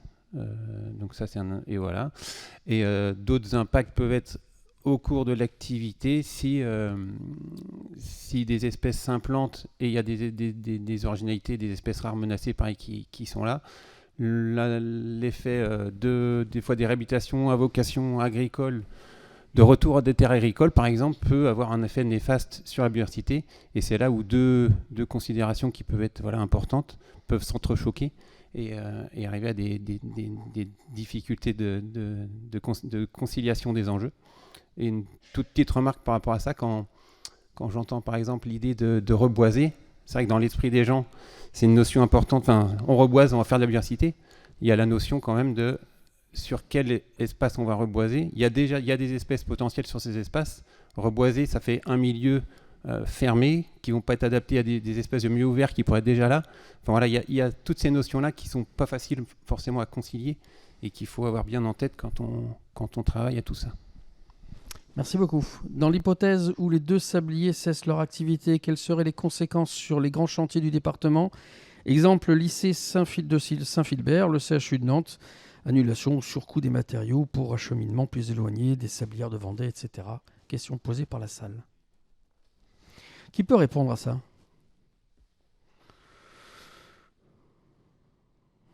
Ou peut-être... Non? Juste... Allez-y. Si vous avez la réponse. Ah, je vous en prie. Il y a peut-être un... Ouais. Pour le lycée, il me semble bien évident que ça va mettre en difficulté la construction du lycée, puisque le sable est très proche. Par contre, depuis le début, vous nous dites que le sable, c'est pour ici, qu'il n'y en a pas besoin à Nantes. Donc pour l'hôpital, ça va aller. D'accord. C'est la réponse. Ok. On va revenir aux questions qui ont été posées sur la plateforme. Monsieur le maire, pourquoi avez-vous personnellement choisi de préserver l'industrie du sable plutôt que de préserver l'agriculture locale alors qu'en 2018, vous étiez officiellement opposé à ce projet? C'est la question qui est posée sur la plateforme. Ah, est-ce que le micro est allumé? Il est éteint. Il y a juste un interrupteur, monsieur le maire. Voilà. Il ne faut plus qu'on éteigne d'ailleurs les micros. On ne va plus les éteindre. Vers le haut. Excusez-moi. Je vous en prie. Juste un maire doit être avant tout dans les discussions stratégiques. Si j'avais dit en 2018 que j'ouvrais les vannes aux sablières, les discussions auraient été difficiles, auraient été compliquées. Mon rôle, c'est d'être stratégique. Et j'ai fait cette déclaration de façon intelligente, excusez-moi, pour pouvoir discuter après. Si je dis que déjà c'est bon, après c'est difficile de discuter. Je pense que tous les maires, quand on discute sur n'importe quoi, il y a un rôle stratégique. Et mon rôle stratégique, il est là. Et je n'ai pas changé d'avis. Pour moi, le monde agricole est important. Donc je rappelle, 2837 hectares. 2837 hectares, avec aujourd'hui des agriculteurs qui sont bien dans leurs exploitations, mais avec une chute. Je vous invite à aller voir l'étude. Donc j'espère que vous allez donner la parole à M. Guéraud, que vous allez poser une question à M. Guéraud. Il y avait 113 exploitations, pardon. 113 exploitations en 1988. Aujourd'hui, il en reste 12. Ça parle de lui-même, c'est tout. Justement, il y a une question de la salle à destination de la Chambre d'agriculture, ou bien des carriers, mais on va laisser s'exprimer peut-être la Chambre d'agriculture si vous en êtes d'accord. Le maraîchage, c'est 16% de la surface agricole utilisée. La production bovine, c'est 75%. Quid de la représentation en pourcentage des surfaces exploitées en sablière, pardon. Je vais la reposer. Parce qu'elle m'arrive telle qu'elle, donc je la lis en même temps, je la découvre en même temps que vous. Je suis d'accord. Le maraîchage, c'est 16% de la surface agricole utilisée. La production bovine, c'est 75%. Quid de la représentation en pourcentage des surfaces exploitées en sablière? Alors, c'est peut-être pas une question pour vous, en fait. Oui, je peux peut-être, alors sans avoir Je vous en prie, faites donc. Toute la compétence sur le domaine, mais de ce que j'ai entendu tout à l'heure sur la présentation des sabliers, effectivement, le rapport c'est 3% ou 6% si on exclut le réaménagement agricole tel qu'il est prévu dans les projets d'extension des carrières. Donc voilà, à comparer sur la surface agricole, on est 16% en maraîchage, 75% en production animale, pour faire simple. Et la surface des sablières représente 3% et 6%. Est-ce que j'ai dit une bêtise? Alors j'ai une question de la part de la Confédération paysanne, visiblement. L'agriculture doit s'adapter à la loi Egalim. Je ne suis pas du métier, excusez-moi. Qui ride une nourriture des hommes avec des produits locaux. Voilà, qui vise une nourriture des hommes avec des produits locaux. Comment allons-nous répondre à cette demande avec cette déprise des terres au niveau national et ici à Saint-Colomban avec cette perte de terre, surface d'un département, tous les 10 ans? Voilà, c'est plutôt une affirmation qu'une question. Deux éléments dans cette affirmation. On parle à la fois de déprise. Effectivement, on peut avoir une perte d'activité agricole et à contrario, on a dans la même affirmation la crainte de la disparition de surfaces agricoles productives. C'est ce que je perçois. Aujourd'hui, ça faisait partie des questions qui ont été posées sur la plateforme, donc j'y réponds parce qu'on est un peu dans cet esprit-là. Il reste effectivement des espaces agricoles pour l'ensemble des filières de production, qu'elles soient locales, industrielles, maraîchères ou élevage. Aujourd'hui, l'enjeu de la production et de la production de denrées alimentaires n'est pas remise en cause à l'échelle de Saint-Colomban. D'accord. À l'association La Tête dans le Sable. Alors, quelles sont selon vous les conséquences et pourquoi est-ce que vous vous opposez à ce projet? Je crois que vous en avez déjà un peu répondu, mais si vous voulez nous le redire ou peut-être compléter. Oui, alors la question c'est quelles sont selon vous les conséquences d'un tel projet et pourquoi vous opposez-vous à ces éventuels projets? Oui, on a déjà répondu un petit peu à ça. Par rapport à la déprise agricole, j'en profite parce que j'ai le micro. Sur Saint-Colomban, ce qui est sûr, c'est que ça va être compliqué de s'installer. Il y a peut-être des gens qui partent en retraite, mais qui vendront leurs terres au plus cher, au plus offrant. Et c'est très compliqué de s'installer, de trouver des terres en ce moment à Saint-Colomban. En tout cas, d'après les échos que j'ai moi et des agriculteurs que je rencontre. Peut-être la Chambre d'agriculture, puisque vous avez posé la question, tant qu'on y réponde. Alors, ce qu'on partage effectivement, c'est la difficulté d'installation. Ça, c'est clair, c'est une problématique commune, malheureusement, à Saint-Colomban. Monsieur le maire l'a rappelé tout à l'heure sur le nombre effectivement d'exploitations qui sont parties sans successeur. De mémoire, on doit être à 4 installations en 10 ans sur la commune de Saint-Colomban. Autre phénomène, c'est pas propre à Saint-Colomban, les difficultés d'installation et plus particulièrement dans nos territoires d'élevage sont, j'ai du mal à les caractériser, mais sont presque catastrophiques. Donc pour le coup, effectivement, la question de l'installation ou de la transmission des exploitations, elle est cruciale. Elle l'est effectivement à Saint-Colomban.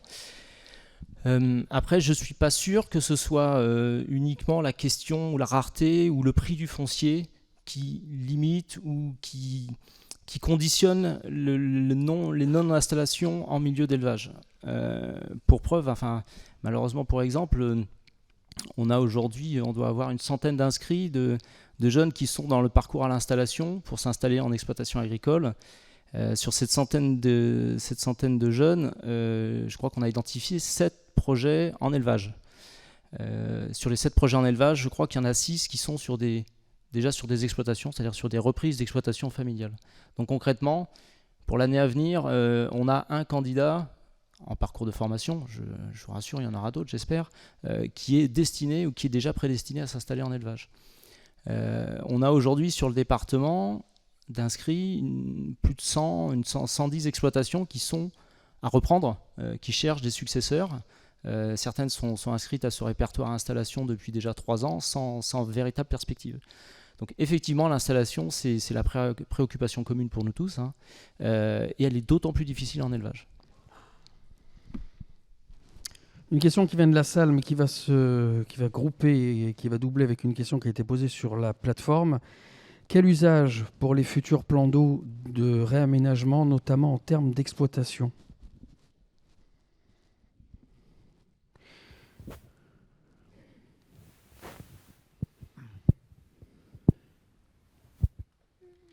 Les usages finaux des plans d'eau de nos projets ne sont pas définis aujourd'hui. Ce que je peux dire, c'est que nous nous sommes donné les moyens pour que tout soit possible. C'est-à-dire que les 2 sociétés maîtriseront le foncier après carrière. Donc nous pourrons céder les plans d'eau à la commune, les céder à des privés ou les garder. La gestion de ces plans d'eau sera définie dans le cadre des études d'impact et des dossiers déposés à la préfecture. Et ça résultera d'une concertation et de l'intérêt que la collectivité pourra avoir pour ces plans d'eau. Nous avons de nombreux exemples à travers le territoire de gestion de plans d'eau. Ça peut être une zone écologique dans laquelle le carrier reste propriétaire et convient avec les parties prenantes d'une convention de gestion. Ça peut être un plan d'eau récréatif vendu à la commune si elle le souhaite et qui permettra donc aux habitants de venir se baigner ou se promener.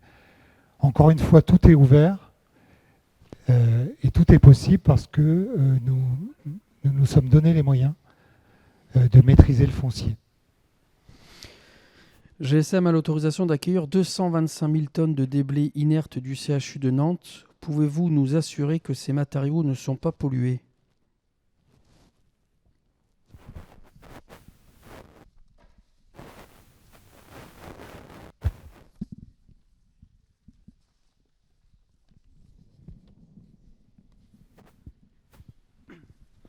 Effectivement, notre site de GSM est autorisé à recevoir 225 000 tonnes de matériaux inertes. Je précise, c'est 225 000 tonnes sur 5 ans, donc jusqu'à la fin de l'autorisation actuelle, fin 2025. C'est 100 000 tonnes maximum par an et de mémoire 45 000 de moyens par an. Ces matériaux donc, proviennent de divers chantiers de terrassement, d'excavation et sont qualifiés d'inertes. Nous avons une procédure interne pour s'assurer que tout ça soit inerte. Le cadre législatif... C'est bon, ouais, le cadre législatif est lui-même très contraignant sur l'origine de matériaux. C'est mieux. Il est allumé, c'est bon. Il est allumé, ok. Je disais, le cadre législatif est très contraignant sur les matériaux qu'on peut apporter et les services de l'État eux-mêmes viennent nous contrôler régulièrement. Et pour compléter, nous avions déjà apporté des matériaux sur notre site entre 2015 et 2018. L'association Les Sables du Rédour était déjà venue contrôler aussi ces matériaux. Donc il y a aussi un regard extérieur, il n'y a pas que le nôtre qui s'assure du caractère inerte de ces matériaux. Justement, il y avait une question qui était posée, qui est chargé de contrôler les déchets inertes ? Est-ce systématique et sinon à quelle À quelle fréquence?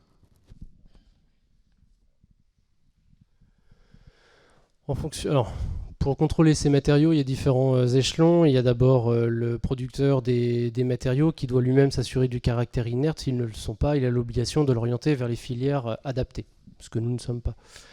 Nous avons des contrôles aléatoires et les services de l'État viennent aussi nous contrôler chaque année pour s'assurer du caractère inerte de ces matériaux, entre autres choses.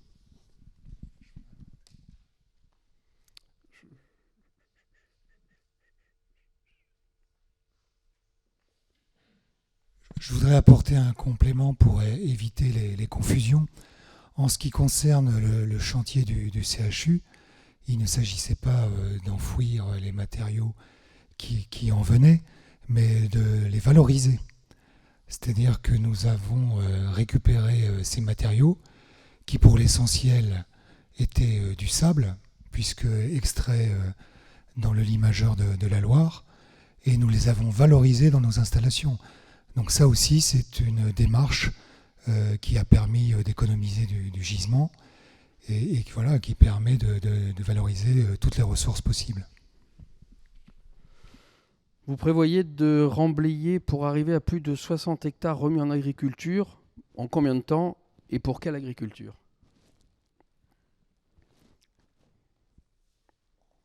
On va nettoyer votre micro, madame.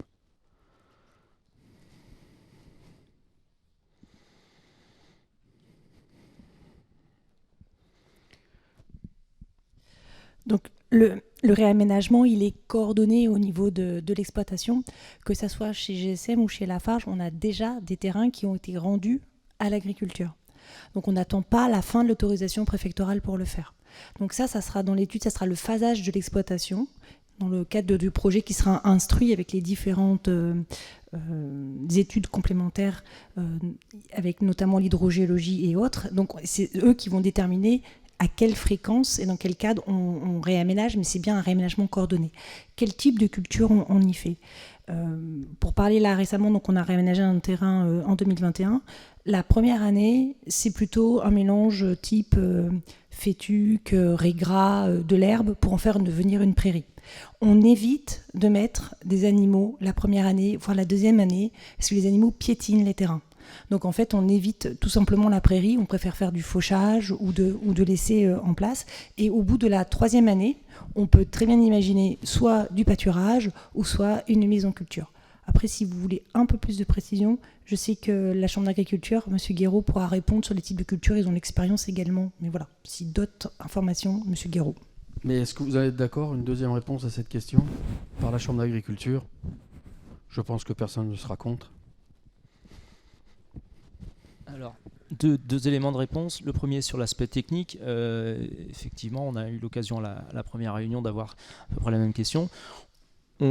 Techniquement, on peut, effectivement, avec un temps de répit, de retour, de reconstitution du sol, techniquement, si on met les moyens, on est capable effectivement de retrouver l'équivalent du potentiel agronomique que l'on avait préalablement, voire même dans certains cas, même de l'améliorer.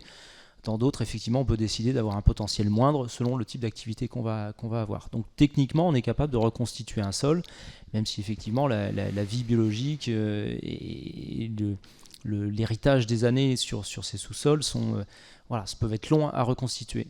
Deuxième élément qui était peut-être dans la question sur quel type d'agriculture, ou peut-être la question qui est quel type d'exploitation et quels seront les candidats sur ces terrains-là. Alors deux choses, je reviens à la question de tout à l'heure. J'espère qu'effectivement on aura plusieurs candidats ou plusieurs exploitants qui vont convoiter ces surfaces-là. Ça veut dire qu'effectivement on aura des projets. Donc c'est ce qu'on disait tout à l'heure. Et effectivement on espère encore plus avoir des installations. S'il y a concurrence entre différentes exploitations, on va retomber dans le régime de droit commun. Et la sélection, effectivement, se fait par l'autorisation administrative, qui est la commission départementale d'orientation agricole, qui, effectivement, se base sur un schéma régional des productions agricoles. C'est-à-dire que lorsqu'il y a concurrence entre différents exploitants ou différents types d'exploitation, on va retomber dans le cadre général pour déterminer qui est le plus plus méritant, si je puis dire, d'attribution de ces surfaces-là, en étant très très clair que l'installation est toujours le projet le plus valorisé par rapport à de l'agrandissement d'une exploitation riveraine. J'ai une question à destination de la clé.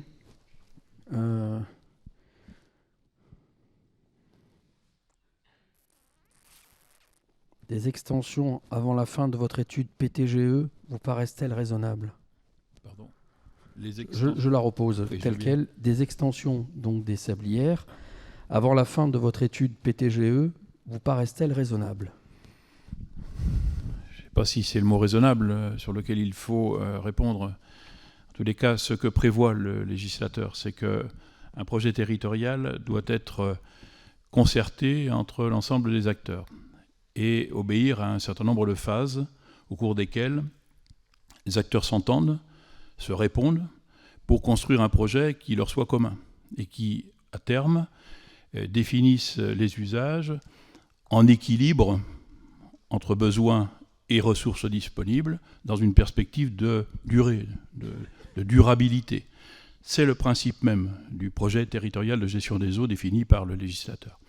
Donc, est-ce qu'une exploitation qui interviendrait avant qu'on aboutisse, à partir de la lecture du milieu, à ce que sont les ressources durables du milieu, est-ce que cela est compatible avec le PTGE? J'aurais tendance à dire a priori non. Si on respecte scrupuleusement ce que le législateur a voulu, c'est-à-dire un projet territorial concerté aboutissant à une décision finale entre acteurs. Les deux projets d'extension des sablières prévoient une compensation de 2 hectares de boisement, 1 hectare pour Lafarge, 1 hectare pour GSM. Pourquoi ne pas envisager 10 fois plus de boisement avec des essences d'arbres compatibles à la construction de logements à ossature bois pour diminuer demain nos besoins en sable pour ce secteur d'activité? Par ailleurs, ces boisements freineraient l'extension possible de l'agro-industrie dans ce secteur nord de Saint-Colomban. Qu'en pensez-vous? Alors, je ne sais pas si... Alors, la première question, c'est pour les sabliers, clairement. Pourquoi vous ne plantez pas plus pour envisager par la suite de faire des ossatures bois, maisons ossature bois? Puis peut-être une deuxième question. Pour la première, je vous en prie. Vous avez oublié un mot que vous avez posé, c'est compensation. Et là, donc, je rappelle, tous les boisements qui est projeté de faire, il n'y en a aucun qui répond à une demande de compensation. Aujourd'hui, c'est des terrains agricoles et on prévoit de mettre des haies bocagères et des boisements, mais ce sont des boisements volontaires qui ne répondent pas à une mesure de compensation. On n'est pas dans le cadre réglementaire de éviter, réduire, compenser. C'est une démarche volontaire de boisement. Ça, c'était pour la première question. La deuxième, par contre, je veux bien que vous me la répétiez. Je vais la répéter, pas de problème. Par ailleurs, ces boisements freineraient l'extension possible de l'agro-industrie dans ce secteur nord de Saint-Colomban. Qu'en pensez-vous? Je ne sais pas si c'est à vous de répondre à cette question-là. L'agroforesterie, c'est peut-être plus à la Chambre d'agriculture. Après, est-ce que s'il y avait plus de boisement, on freinerait l'agro-industrie? Et là, c'est pareil, je ne suis pas persuadé que vous puissiez nous répondre. Si. Parce que là, on vous demande un avis personnel, à la limite, c'est compliqué de vous exprimer.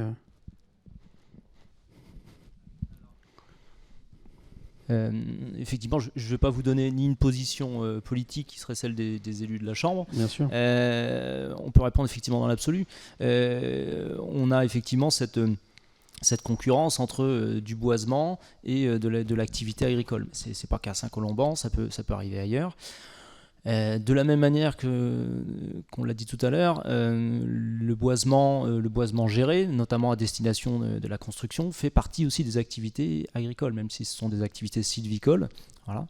Donc de la même manière qu'aujourd'hui, la Chambre d'agriculture n'oppose aucune filière de production, qu'elle soit maraîchère, qu'elle soit qualifiée d'industrielle, qu'elle soit à plus petite échelle, qu'on soit en production conventionnelle, en production tracée, en production biologique ou autre. On estime qu'aujourd'hui, on a la légitimité pour avoir toutes ces productions. Donc là-dessus, je n'ai pas d'opposition. Ce qu'il faut après comparer, c'est à la même échelle que tout à l'heure, c'est quoi les volumes en jeu, les surfaces en jeu. Effectivement, si on passe de 2 à 10 hectares, on peut déplorer effectivement qu'on va perdre 8 hectares de surface agricole, soit destinée à la polyculture, soit destinée au maraîchage. Peut-être qu'à l'échelle de Saint-Colomban, comme on disait tout à l'heure, vu la difficulté qu'on a à installer, à trouver des repreneurs, je ne suis pas persuadé que ce soit un enjeu incommensurable pour le territoire. On va terminer avec 3 questions de la salle. Je vais aller les chercher tout de suite, puis je vais les découvrir avec vous, puisqu'on avait dit qu'on arrêterait cette réunion à 19h45. Merci beaucoup. À 20h45, autant pour moi. Lors de la consultation, un des bureaux de vote sera constitué autour des électeurs géographiquement proches des Sablières.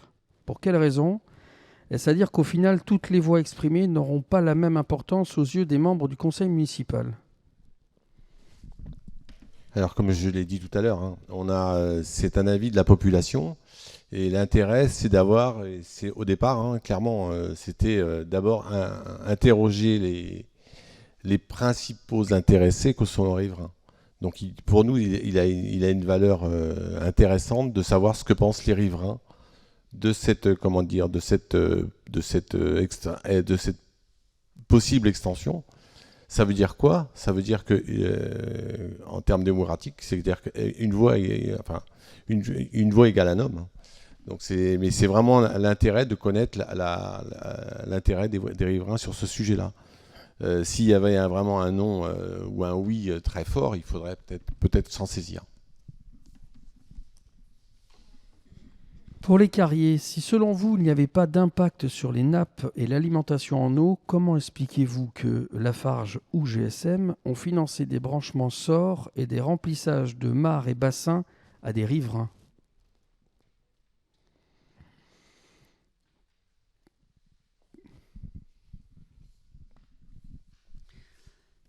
On a fait des études hydrogéologiques et on a regardé nos impacts depuis un certain temps.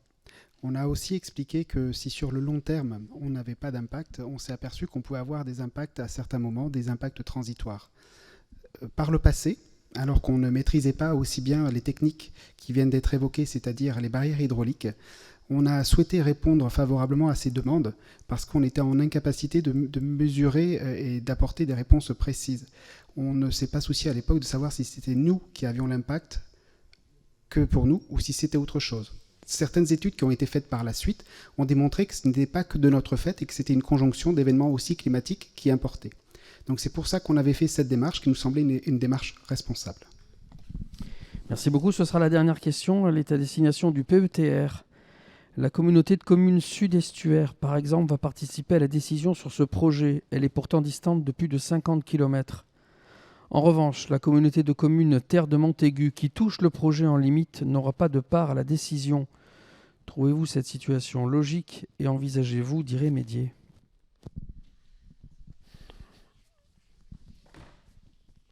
Alors c'est une question difficile en fait. C'est effectivement la représentativité des élus ou des citoyens lorsque ce sont les citoyens qui sont interrogés. Donc la représentativité de ces citoyens ou de ces élus pour prendre une décision. Et bien évidemment, on travaille sur des périmètres.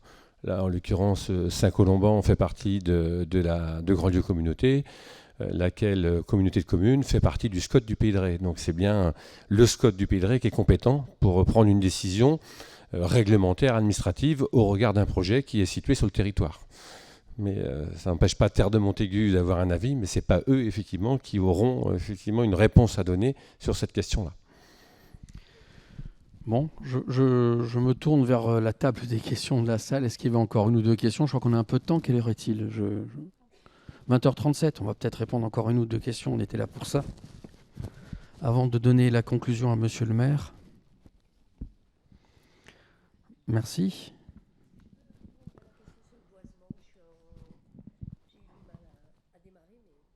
Sur le boisement, je ne sais plus. Ah, on avait dit une question et une réponse, madame. Bon, allez-y, allez. Oh, merci. Je vous en prie. C'est juste que... Voilà. En fait, la question m'a intéressée parce que, effectivement, pourquoi Lafarge GSM ou d'autres industriels ne se mettraient pas à faire du bois ? En fait, la question de fond, c'est combien de temps il faut pour que les gens fassent réalisent que ce qu'ils sont en train de faire va forcément s'arrêter, mais que ça sera dans l'obligation et dans la panique, alors qu'il y a moyen dès maintenant d'inventer des nouveaux systèmes Et pourquoi un carrier ne deviendrait pas forestier? La filière bois française a besoin de technique, a besoin d'argent. Ça me semble pas complètement fou, cette question, en fait, que devant l'obligation, voilà, on puisse changer d'activité et de paradigme, voilà, et se mettre à faire autre chose. D'accord, merci. Bon, alors cette fois-ci, ce sera la dernière question. Les enquêtes publiques et administratives ayant avant validation préfet sont menées par qui? Des cabinets d'études indépendants sont-ils sollicités? Si oui, qui est le donneur d'ordre? Qui peut répondre à ça? Je vous en prie. Oui. Nous, Marc-Antoine Pilet, donc, oui, Caligé. Je représente Caligé. Ouais. Donc on a un bureau d'études techniques qui travaille sur le domaine de l'hydrogéologie. Donc on travaille aujourd'hui pour Lafarge GSM. Demain, je pourrais très bien travailler pour vous, pour un particulier, pour une collectivité. Donc on essaye de donner des réponses techniques. Les enquêtes publiques, quand elles sont faites, elles s'appuient sur effectivement des dossiers techniques qui après vont passer dans les mains de personnes d'une commission d'enquête, laquelle est constituée de souvent des têtes blanches, de gens à la retraite, de personnes qui ont l'expérience et qui vont essayer d'acquérir un maximum de compréhension du problème dans sa globalité et qui derrière vont donner un avis, et c'est derrière la préfecture qui va quand même décider in fine. Je dis pas de bêtises, monsieur le maire? Non. Bon, nous allons maintenant conclure cette réunion d'information. Monsieur le maire. On va vous... Alors, sauf s'il a été éteint. C'est bon, il est monté? On y va. Je voudrais remercier tous les acteurs autour de cette table, le public. Vous dire que pour les Colombanais, je les invite à se déplacer à voter. Non, oui ou oui, non. Mais il faut se déplacer. Je pense que la consultation que la commune fait, c'est extrêmement rare. Quand je dis rare, à la préfecture, ils ne se souviennent pas qu'une commune a fait une consultation pour un projet industriel. Donc on voit aujourd'hui que les électeurs pour les élections régionales, départementales ne se sont pas déplacés. C'est notre démocratie. Là, la commune donne totalement la démocratie à la population. J'espère qu'elle se déplacera parce qu'on sera regardé. Si on a 15% de votants, ça ne sera pas pour nous intéressant, même s'il y aura une valeur du vote, hein, bien sûr. Mais l'intérêt, c'est que la population se déplace à cette consultation. Donc juste deux précisions. Donc pour la consultation, évidemment, le pass sanitaire n'est pas obligatoire. Hein. Elle est obligatoire sur une réunion publique, mais pas sur une élection, donc une consultation. Et une deuxième chose, les procurations ne seront pas possibles, techniquement pas difficiles à faire. Donc on a pris un arrêté pour ne pas pouvoir le faire. Voilà, donc j'invite vraiment la population à se déplacer. Je voudrais remercier aussi l'équipe de communication qui travaille sur le sujet, en particulier aussi Candy, hein, qui suit là, et elle était un peu au téléphone beaucoup avec nous et avec les extérieurs. Donc je la remercie, elle n'est pas là ce soir, mais je la remercie. Mais s'il vous plaît, quoi que votre vote fasse, venez voter. Et venez voter pour 2022 ou pour les élections qui vont suivre aussi. Donc je voudrais vous remercier et je vous souhaite une bonne soirée. Merci à vous. Et merci à l'entreprise Lolacom.